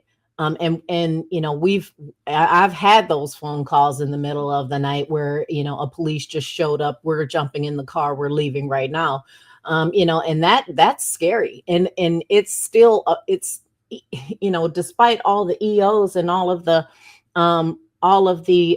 laws and things that have passed, you can't legislate that away because, and I talk about parallel language messaging. I talk about the language that they use. It's still illegal to neglect or abuse your child. So these states categorize it as neglect or abuse. And because so many parents will come to me and say, "Oh, well, we already checked. There's no laws against being against socially transitioning your child." And I'm like, "Are you insane right now?" Even a lawyer said that to me, and I'm like, "Honey, they're not going to charge you with not letting your child transition. They're going to charge you with abuse. They're going to charge you with neglect. They're going to charge you with harm, or the at risk category, which covers, God knows what all. And and it took that lawyer, it took that lawyer getting closer and closer to that situation, to that very situation, to make the decision to leave that state. Because, even though I had already, told her what was going on, so many parents just, even with the all the facts and reading all the books and learning all the stuff, Nikki had the presence of mind to not use that thing. But what I found is that most parents do use it, and they even use it with their friends and family to try to convince them as well. And all they did was put a great big giant target on their backs. And with their friends and family in the school and people in the community, as a transphobe and a bigot. And so it's just like, you having people who have been down that road and who know all the traps, all the pitfalls, the better course of action, all of that stuff, like we did not have. We did not have. I had to make a lot of mistakes, before I was able to get to the best way. And so having Affirming Reality to help guide you through that it makes people, it really does cut down on the stress and the tension in the family. And it Absolutely. really does cut down on the time that is spent in this. I was one of those parents who did out myself in the school community. I sent a mass email to the entire private school, preschool, early childhood, all the way to 12th grade. The trustees, people in the entire state, journalists were starting to, reaching out to me about a letter that I wrote asking questions about about the ideology in the school. So, I did out myself, started a, parent group and all of this stuff, and, tried to have these educational forums and that, and it just didn't work. It didn't work. I learned that part the hard way, even though, and it got to my kids anyway. It got to their classmates, and they were like, "Mommy, why do you need to talk so much? Why do you need people to believe what you hear what you have to say?" And, and I had to learn that, that's not the way that's going to happen. It's not the way that people their minds are going to change. It's going to have to affect them. And then they're going to need to realize that they need help in a really, really realistic way. And so that's why I'm part of the Affirming Reality team, because I think we actually have the solution that works for families, and we are we can do it. We just need people to know about us. and I definitely I want to help as many people know about you guys as possible, because I think you guys know I've always respected. I mean, both of you. I've known who both of you are for like years, Gabs, and I've known you, Nikki, for I think a couple of years now. We've been following each other on Twitter, so I'm familiar with both of you guys. And I think what you guys are doing is awesome, and it's so different than what a lot of other people are doing. And I think I do want to get to what parents can do in a second here, but I also wanted to say like, it kind of seems to me it's almost like people don't have like street smarts. It's like conservatives think that sometimes if they just present the facts of things, if they have like the book smarts, that's going to be enough, but they don't have the street. The facts don't care about your feelings line. And it's like, I think like when you're online and they're doing the typical owning of the libs thing, where they're like, well, men can't be women and and like all this stuff, and they're feeling really good and self-righteous about that. But unfortunately, owning the libs does not actually translate into real world results. No. And it's like, you have to have street smarts to know how this ideology perpetuates, what they're going to do, the different traps they're going to set for you. It's like conservatives seem to think that like their kids are just going to like accept everything you tell them, when it's like, no, the kids are already ahead of you, bro. Like the kids are like 9 steps ahead of you. They've thought about things you haven't even begun to understand yet. And so it's like to be able to know how to navigate these situations more from a real world perspective, rather than just this like, well, this is the way it is, and that's just the way. It just doesn't work that way. I just want to do a couple of super chats real quick, and then I want to get your guys' thoughts on what people need to do, like what families need to do when they find themselves in this position. We've got Fluid over on Rumble says most of the old gay Catholics switch to become Presbyterian or Methodist. Maybe that's true. I don't know about that, but I'll take your word for it. We have Jenny's getting inky with it. Says, reminds me of that family in Montana. I think it was. Yeah, that's a whole other. That family in Montana. That family in Montana. What happened with them is a friend of theirs came to me and said, "Please, can you help my friend?" And I said, okay, well, send them to my email. Here's my email. Send, put us in touch with the email. And I saw that's Todd and Krista Kolstad in Montana. And their daughter was taken away from them and trafficked to another state. Yep. Because they would not affirm their gender. And we were able, at the time it was Affirming Reality Connected. We were all working together to help parents in these situations. Subsequently, the child was sent to Canada to be with her mother and taken away from her biological father and her stepmother. And they had to flee Montana because they were being activated against, and they are now in litigation with various different people. But subsequently, the judge had to dismiss the gag order that they put on the family to not talk about this publicly, which they violated. They had to take that off. They had to drop all the charges against Todd Kolstad because they had charged him with all kinds of different things. And that is in a red state with with a red governor. And the governor actually, the state government actually signed off on this child being their parents' rights being terminated. Like, wow. I mean, over this, and it is just crazy. It can happen in any state. There's no safe state. So yes, the Todd and Krista Kolstad, when I first talked to them, I could not believe their story. And I was so glad that I was able to put them in touch with the right people, and their story went international, and they were able to obtain legal counsel, to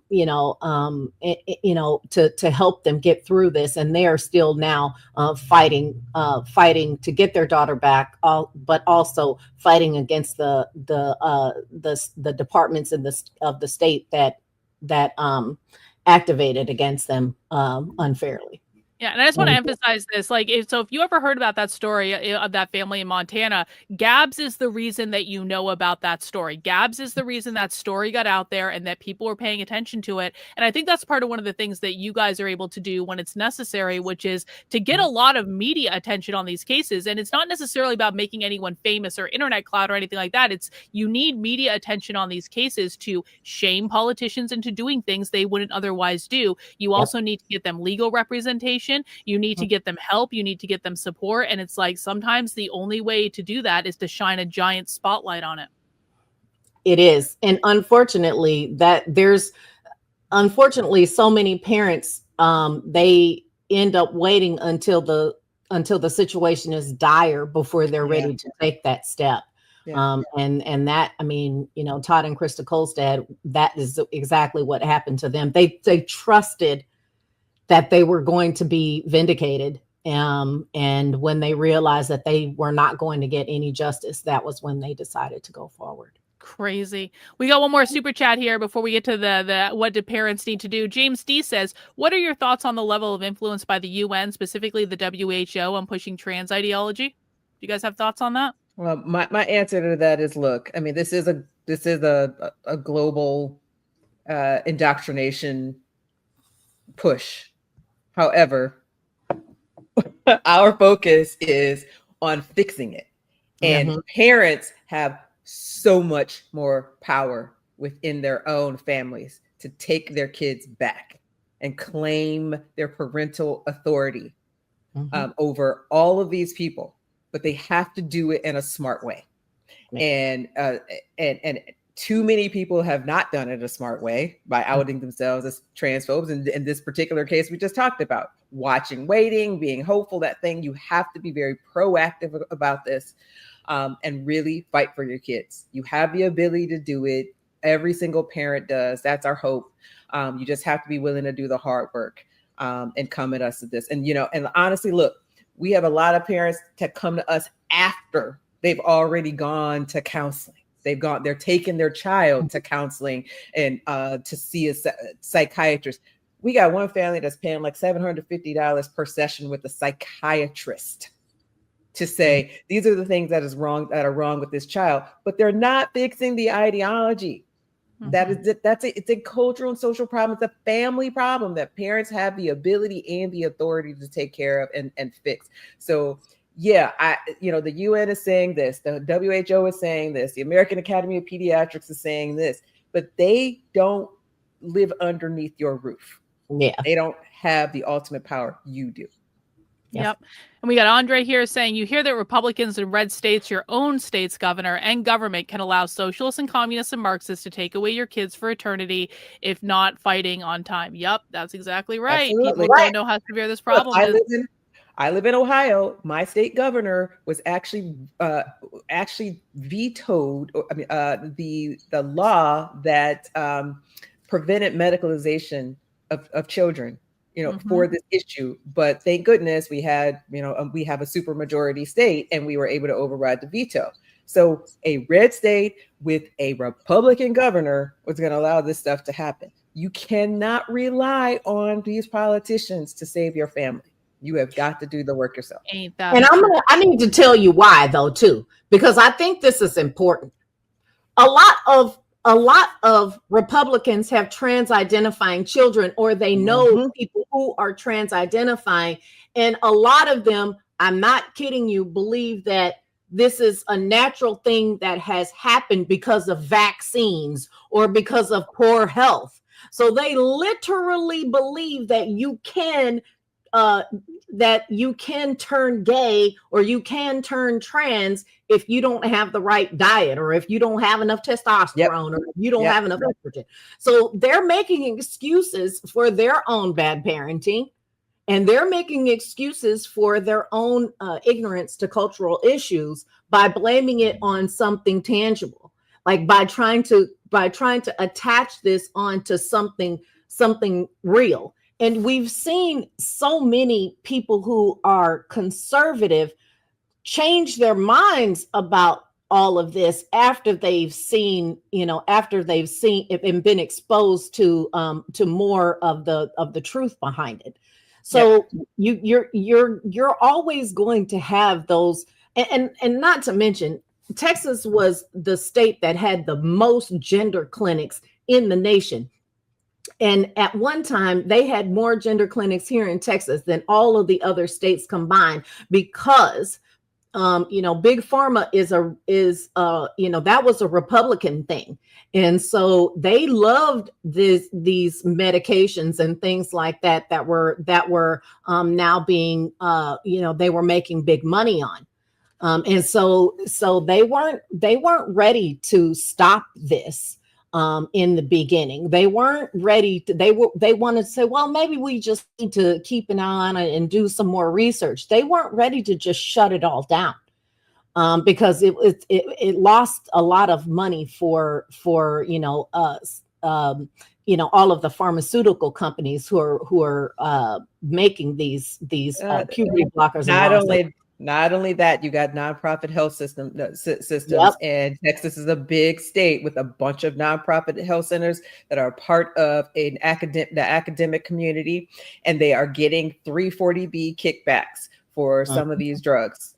So that is a huge part of this. That could be a whole other topic that we could talk about if we want to go down the money line and the capitalism line and all of that piece of it. None of that helps none of that helps in the family. So even the WHO, the UN, you can know all of that stuff. But I tell parents that one of the first things I tell parents is forget everything you know or think you know about this. Get out of the parent groups, get out of the ROGD parent groups, get out of stop reading those books, get out of that stuff, because they're telling you about the problem. They're not telling you how to fix the problem.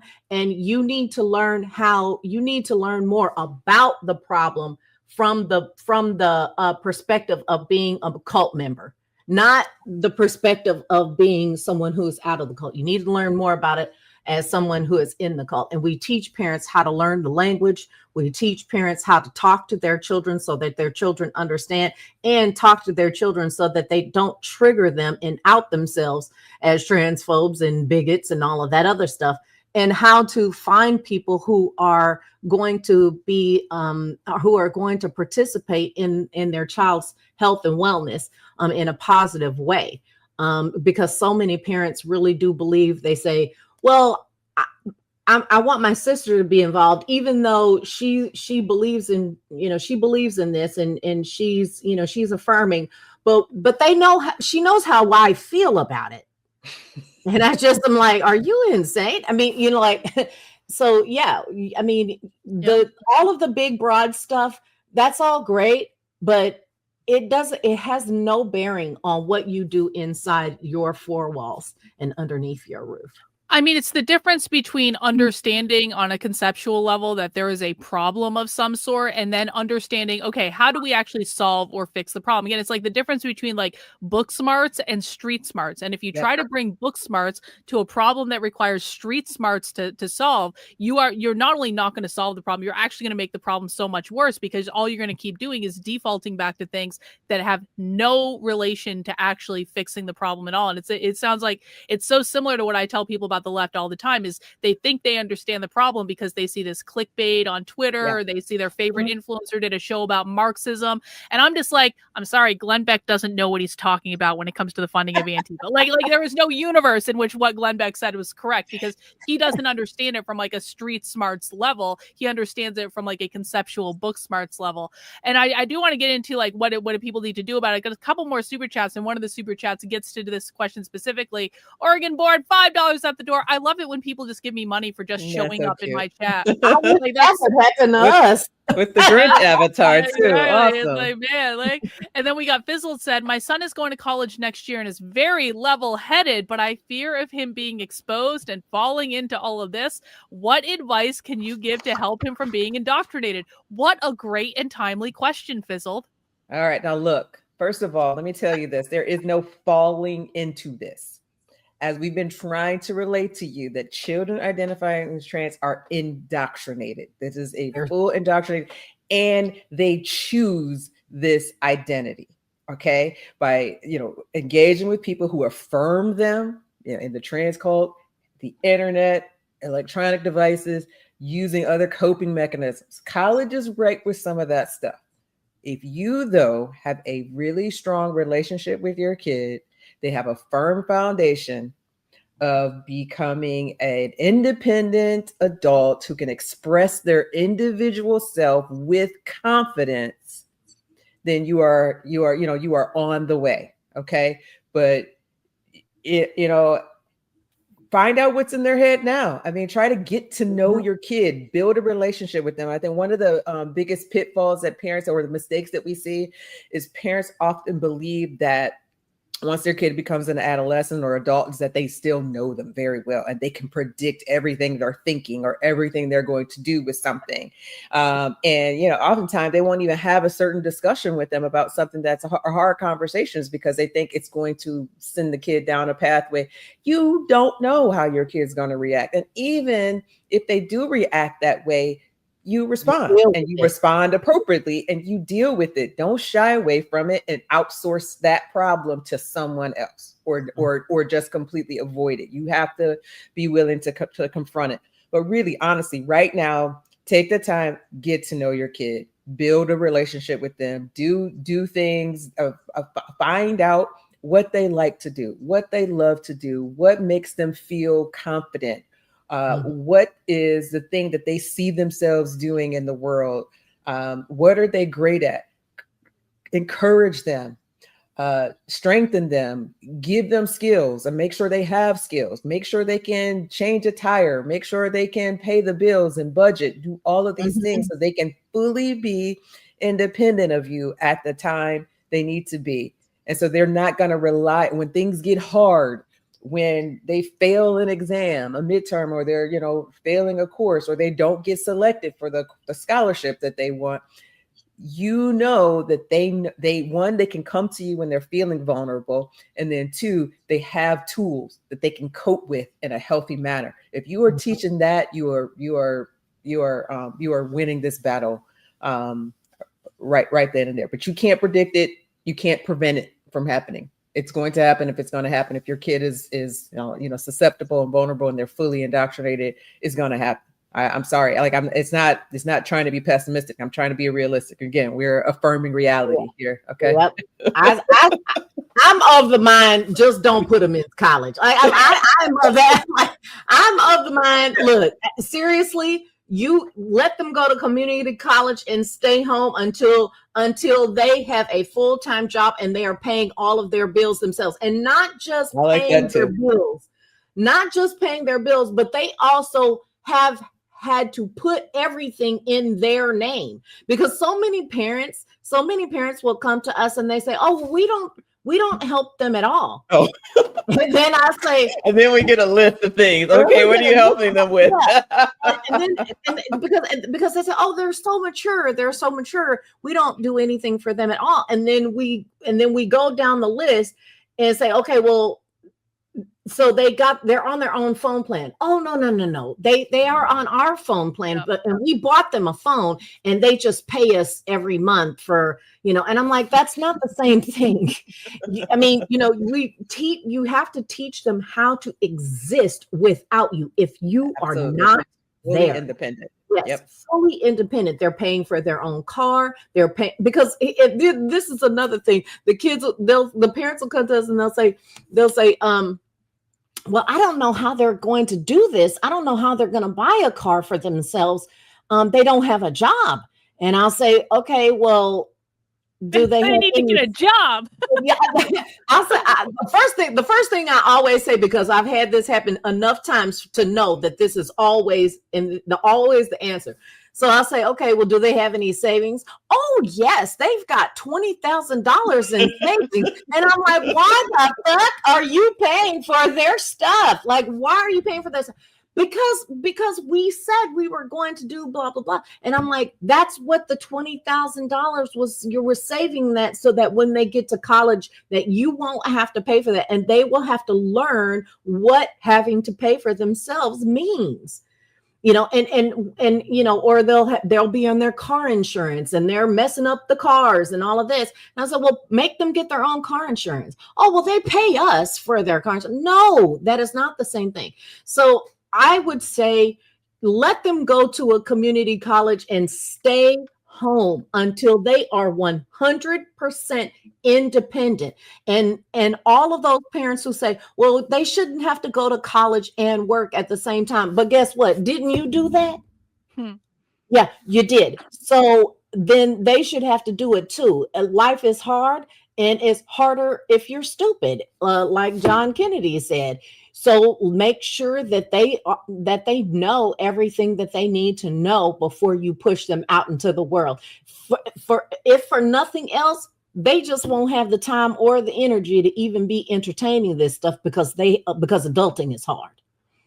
Yep. Yeah, I think that is one of the things that we do, the tricks of our trade that we do teach families, is they don't, even if they are in college, and they're going down this path, and then they need to not have money to fund this path.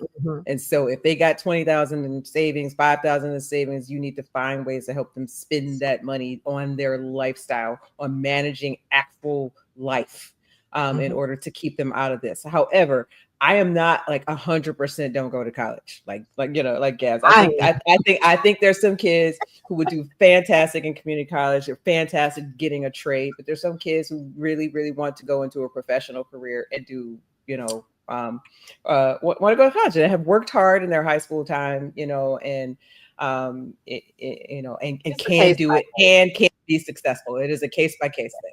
I do think it's one of those things, and I kind of wonder how you guys feel about this. It's like, okay, you got a kid that wants to go to college. Like, I know there was nothing that my parents could have done to talk me out of going to college. Like, I was going to college, and that was just the way it was going to be. Yep. And so, but like, I do think there's a place to have a conversation as, okay, if you're going to go to college, and this is actually what happened with me, not because my parents did this, but because I did this to myself.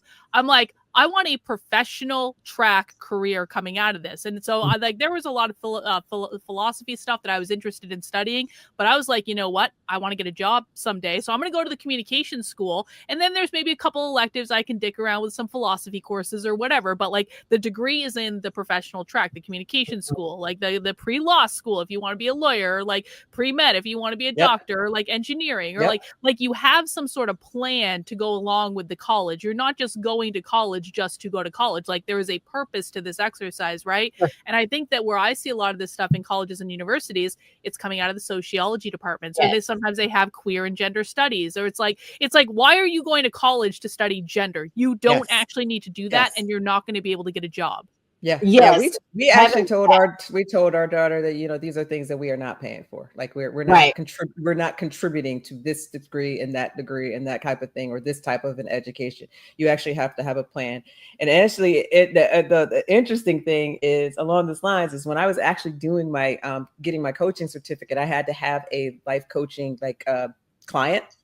I used my daughter to do that, and I actually coached her to prepare herself to figure out her career path and how to budget to have a certain amount of money saved, by the end of the year, and all this stuff. Now, I am not going to say it's perfect at all.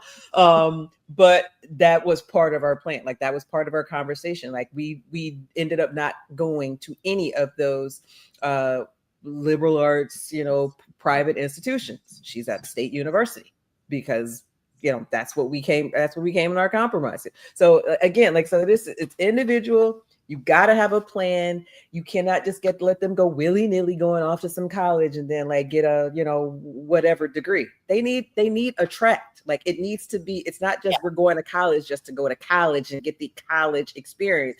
We're going to college because you need a job at the end of this. That is the whole point of going to college. And if you ladies here, go ahead, Gabs, go ahead. If you really truly look at the people who are continuing this past college, it's majority autogynephiles or people who are in the studies of it, who are actually making money off of it. So there are some autogynephilic men who will continue on with very good degrees. I mean, there are a lot of lawyers and doctors who are autogynephiles who will continue with their trans identity, politicians as well, those kinds of professions. But it's not very many women that are doing that. And the ones who go to school for some bullshit, that's the ones who continue on with this stuff. But for the vast majority of people, once they realize what real life is like, then it grows them up out of this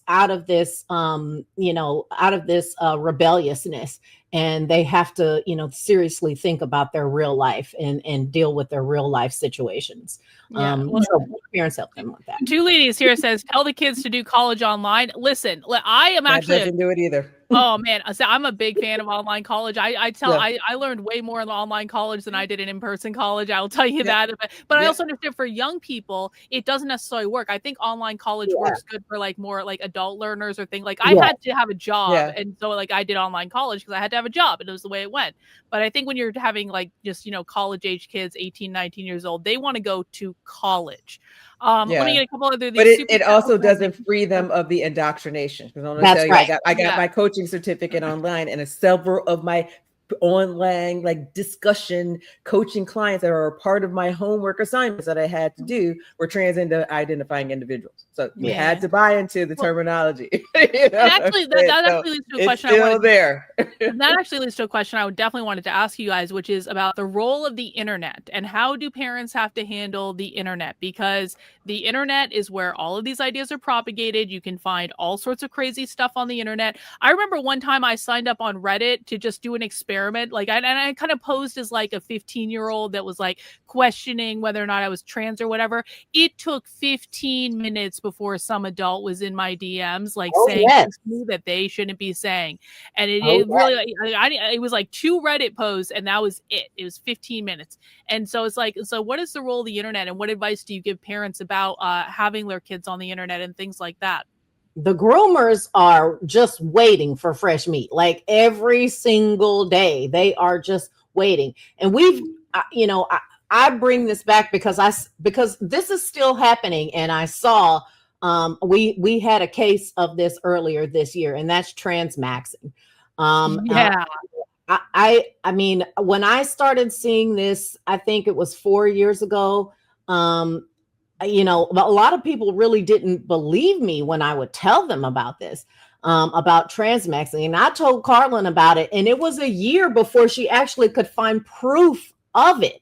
To be able to talk about this. And earlier this year, we had a family come to us, tell us about everything that was going on. And I go, transmaxing, that's transmaxing. And I mean, I couldn't believe that it was actually still, a thing, because I hadn't seen it in a long time, but it is.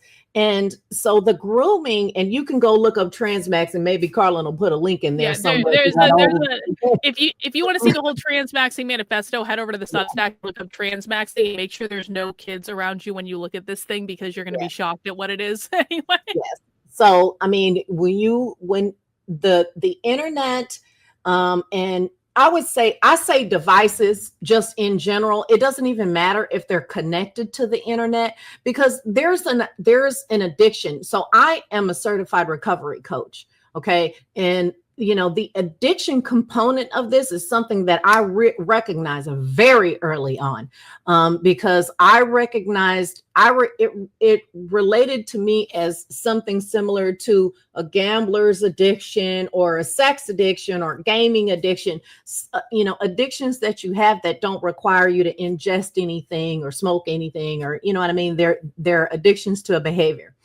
And so all of that stuff starts with their devices. And so as much nature as you can get into your life, or as much kinetic things you can do, whether it's working out or learning about plants or learning about animals, you have to see the binary in all things when you do that. Even with my daughter, she really does love engineering. And so putting things together, putting the dishwasher together, putting the oven range together, things like that, installing those things, all of those things, there's even binary in that. You have this piece is a female piece, this piece is a male piece, and they go together, and all that kind of stuff. So as much of that as you can do to fill up the time is preferable. Even with older children, even with college age children, you go on a vacation, you go on a road trip where there is no connectivity. And then when you come back, you can have the discussions about how much lighter they were and how much healthier they look after having been away from their devices, because so many children, so many young adults are they're causing themselves to have anxiety and depression just strictly from all of the things that they are going through with their devices, being online, being on social media, all of that stuff. We even see it with ourselves. We digital detox and we have to tell each other when it's happening too, because sometimes we don't always see it. I will physically feel myself feeling worse and worse every day, and I'll have to say, okay, you need to go outside, walk around in the grass with no shoes on, go to the beach, get out of, get off Twitter, get off the internet, and go live in the real world. And we coach each other to do that. Yes, we do. To get out and get a digital intoxication is a huge sale, and digital detoxing is something that actually the psychological community is aware of. So that is an important thing. Younger kids who are under your roof, you can find ways to do everything that they are doing online in person, in reality, with actual physical things offline. Now, I know like there are some kids who have autism and need some sort of like a routine type of behavior or automatic behavior. Some kids who are into robotics, who do kind of coding and things like that as a part of their hobby. Well, you just limit the time that they're doing it, but there's always an alternative that you can find, something that they can do with it physically, with their hands, their eyes, build. If they draw and paint, get them some paper, crayons, art, paint brushes, oils, those things. Do the stuff that we did growing up. We had to like force ourselves to actually go out in nature, do things, build things, create things, use our imagination, cosplay, role play, get costumes, all these types of things that you are doing online, do it actually in person. Go out into the community. If you're not a Christian, churches do still have activities for families, for kids and things like that you can be a part of. You don't need to be a church member to be able to do that, or feel like, and if you find one that's always trying to push in, the Christianity or the church on you, then find another one. I mean, because there's going to be some other ones that are out there to help you do things in the community, do volunteer things, but physically get out there. Go on nature walks, point out things. There's all kinds of activities in your local community that you can find to get things done. But the internet, that's a fantastic question. It's a big part of our program, is to actually detox people. And it is harder once you get into adulthood and you got kids going to school, and especially if they're online school, or doing, college courses where there's a heavy emphasis on using the computers and things like that. But as much as you can, encourage them and find activities that they can do that are using their physical bodies, their minds, their, I even noticed, so like when I write, there are times when I just go to my computer and I just like start writing. I'm much better at that. Like I'm much faster than that, but I've started writing notes down. I force myself to do that with my hand and a pencil and piece of paper, and I feel like I'm much more fluid, and my mind works a lot better. And so it's something you have to do for yourself as well, not just and Gabs, and that actually is precisely, you showed it in the beginning, Karlyn, that my account on Twitter and X is locked right now and it's private. That's a big part of the reason. It's because I was interacting with dumb people, and it was really getting to my psyche, and I needed to not do that anymore. Yeah, so I understand completely. Like I was actually thinking about like the time, like several years ago, I got permanently banned on Twitter for a whole month because I shared a state government email address or something like that. Anyway, like the time that I was off Twitter, and I knew I was always going to get my account back. I was very confident about that, but I went through withdrawal. Like I went through physical withdrawal from not, and it was so stupid too, because I had other Twitter accounts. It wasn't even that I wasn't on Twitter. I was just under different accounts, and I still even got the physical withdrawal because I wasn't interacting with the same kind of like clickbait bullshit that I've been interacting with. It's just like these they will drive you insane, and if these websites will drive adults insane, like of course they're going to drive kids insane. Yes. Yep. Go to the library, get some books, read some books. Don't be so quick about the library. That's a whole I didn't say participate in programs at the library, but go and get some books. I have an idea about the library too. I'm like, I ain't going to no library. I didn't say go in the library and interact with the people. I said pick out some books and actually get physical books to read. Actually, since we're talking about the library, I was going to bring this up later, but I'm going to actually be launching a program next year, and I want to tell you guys about it real quick, just because we're talking about it anyway. I'm going to be launching an initiative called Occupy Libraries, where I basically want to go around to the most leftist libraries in the country and do like anti-communist or anti-leftist presentations, and like actually just like, because I recorded a whole bunch of librarians talking about how they occupied the seats anytime a conservative had an event at the library, and so I'm like, all right, you guys want to play this game, then we can occupy your libraries as well. I would love to get you two like speaking at libraries and doing a whole big thing about this. I think that would get a lot of attention. I think it'd be very interesting. I'm just saying. Because they can't kick you out. Right, exactly. It's a public place. And if they do kick you out, then I will sue their draws off. We need that money anyway. But I think that's a really good idea. I think that's a fantastic idea because setting up and having discussions at libraries is a fantastic way of activism, because those people they're going to be vehemently against everything you say, but there's nothing they can do about it. And the people will come and occupy all the seats. I mean, this happened to a lot of people around the country. Nicole Sullis, she was activated on against her libraries. There were several people in California as well who were active on against their libraries. They actually sued and won.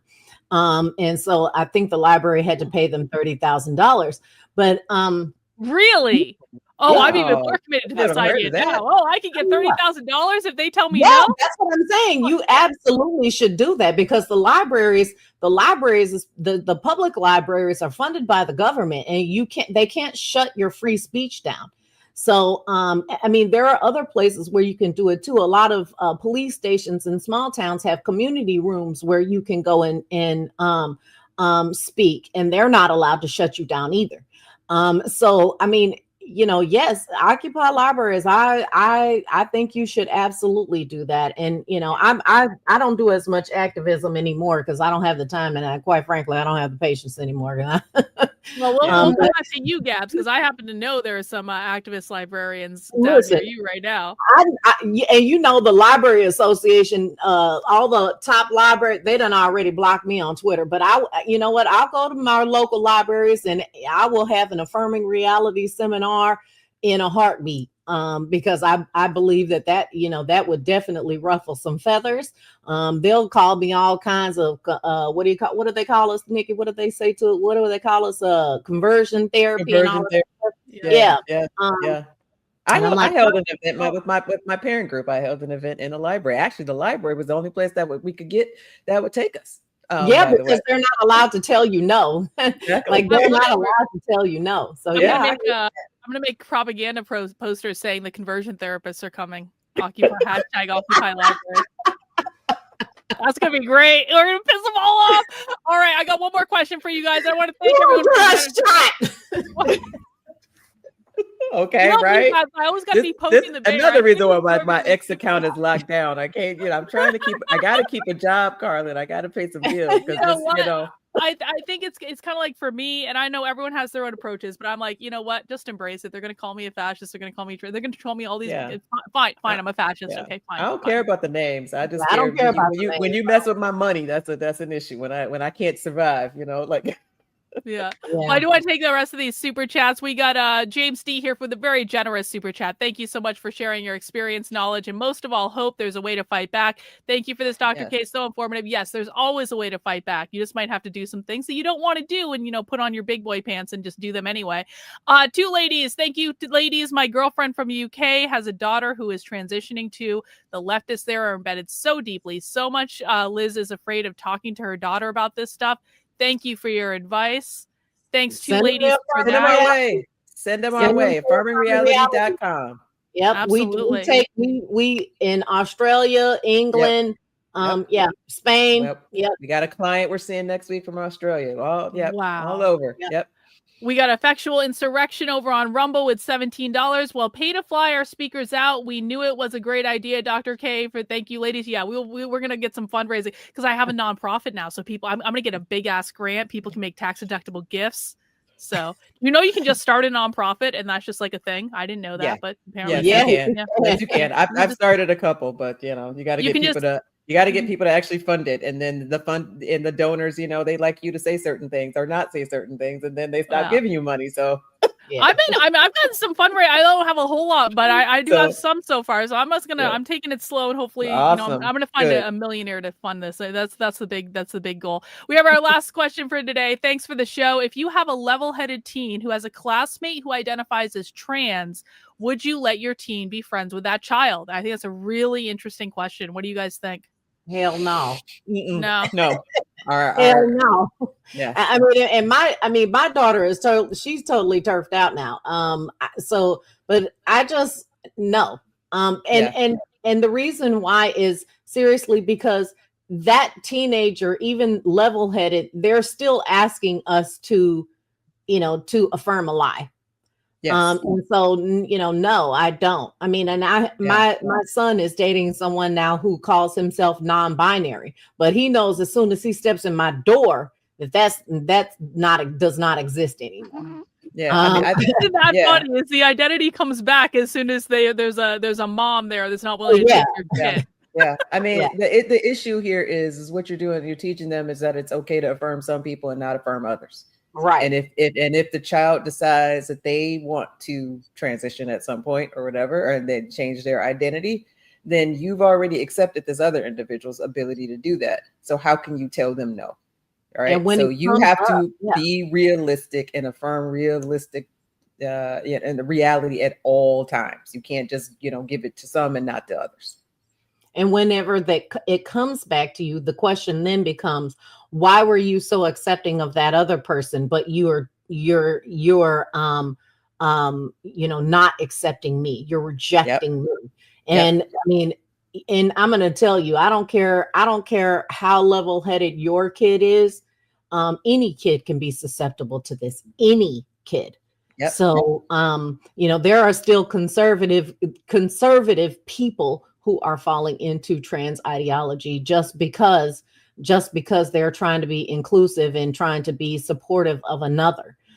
So I would say absolutely not. But the other thing is that they learn other maladaptive coping strategies that are also not good. It's not just the gender ideology. It's also other things like anorexia and bulimia and cutting and all of these other issues that start coming up. Drug use and alcohol use and cutting school and all of those things that a lot of parents don't understand that also go along with this. It's not innocuous. It's not just silly costumes and funny and ridiculous nicknames. It is a maladaptive coping strategy, and it would be akin to allowing your child to be friends with a drug addict. Yes. And friends, you have to be, let's just be clear about what we mean by friends. I mean, like having social interactions, with that person with the intent to, be a supportive ally to that person is kind of what we mean here. Mm-hmm. Are they allowed to be respectful of other human beings? Yeah, absolutely. And I'm sure that's what you're teaching them, to be respectful and loving and, and kind to people as people. Who they are, but being friends is a completely different thing. So, yes. No. So and I would also add this, and this brings it back full circle. The allies are a lot more violent and a lot more aggressive than the actual trans identifying person, because they feel like they are protecting their very life. So one of the very first things that we do after extraction and detox is to eliminate the influence of allies. Is because as long as an ally is present, then the trans identifying person will never get out from under that from under their boot. And so, even if they want to, they're not, they can't bring themselves to leave the gender identity behind, because they've got this cheerleader in their ear all of the time, affirming them. And you don't want your child to become a part of the gender cult in any respect, but you certainly don't want them to become an ally. They are the worst. Mm-hmm.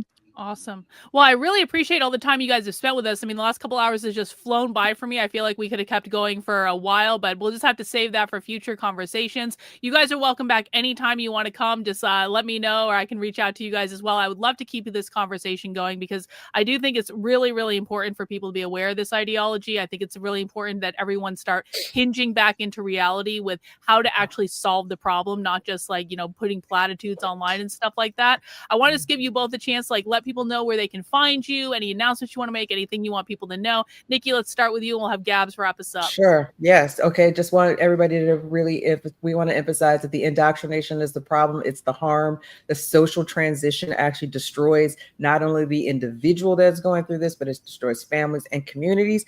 But I'm always positive. Actually, my Substack is called There's Always a Solution, because I believe there's a solution. And Affirming Reality is we can kill the ideology with strong parents, strong families.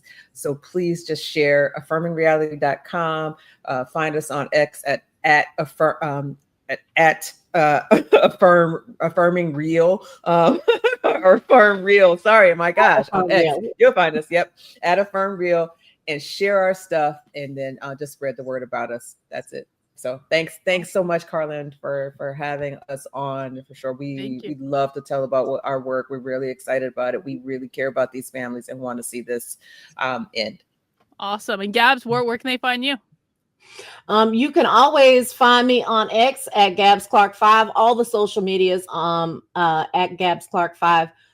You can also, again, hit up at Affirm Real on X. And you can always visit our website. I encourage every parent to visit our website, set up a 15-minute consultation. It's free. It helps us assess whether or not we will be a good fit, and then we can work from there. The process is not, it is very difficult, but almost all of our families really get into it and realize that it's a lot more fun than they thought it was going to be, because a lot of this is bringing their families together, their whole families. And I've helped people in as little as 1 month in one session, and pull their child back. And I've even helped people who have transitioned their own children, not knowing that it, not thinking that it was a bad idea until much later, and help them pull their child out of it, out of social transition, even after they transition themselves. So it doesn't matter where you're at. It doesn't matter how old they are. Even if you have a child, I've helped parents who have children in their 30s. So it doesn't matter how old your child is. It doesn't matter the situation. It doesn't matter what you're going through. If we can, we will do everything. We will do our level best to create a plan that works for you and your family. And awesome. You can go to affirmingreality.com. It's right there on the screen. Yep. Awesome. And Nick, I apologize for missing your super chat earlier. Gabs, good seeing you again. Hello, Miss Nikki. Thank you, Nick and Hi, Nick. For that. Well, again, ladies, thank you for coming on the show today, and please keep me up to date on everything that's going on. I would love to be able to, platform you guys anytime you want to. I think that everyone really enjoyed the chat, so we appreciate all the work you're doing, and thank you for sharing that with all of us. Awesome conversation, awesome stream.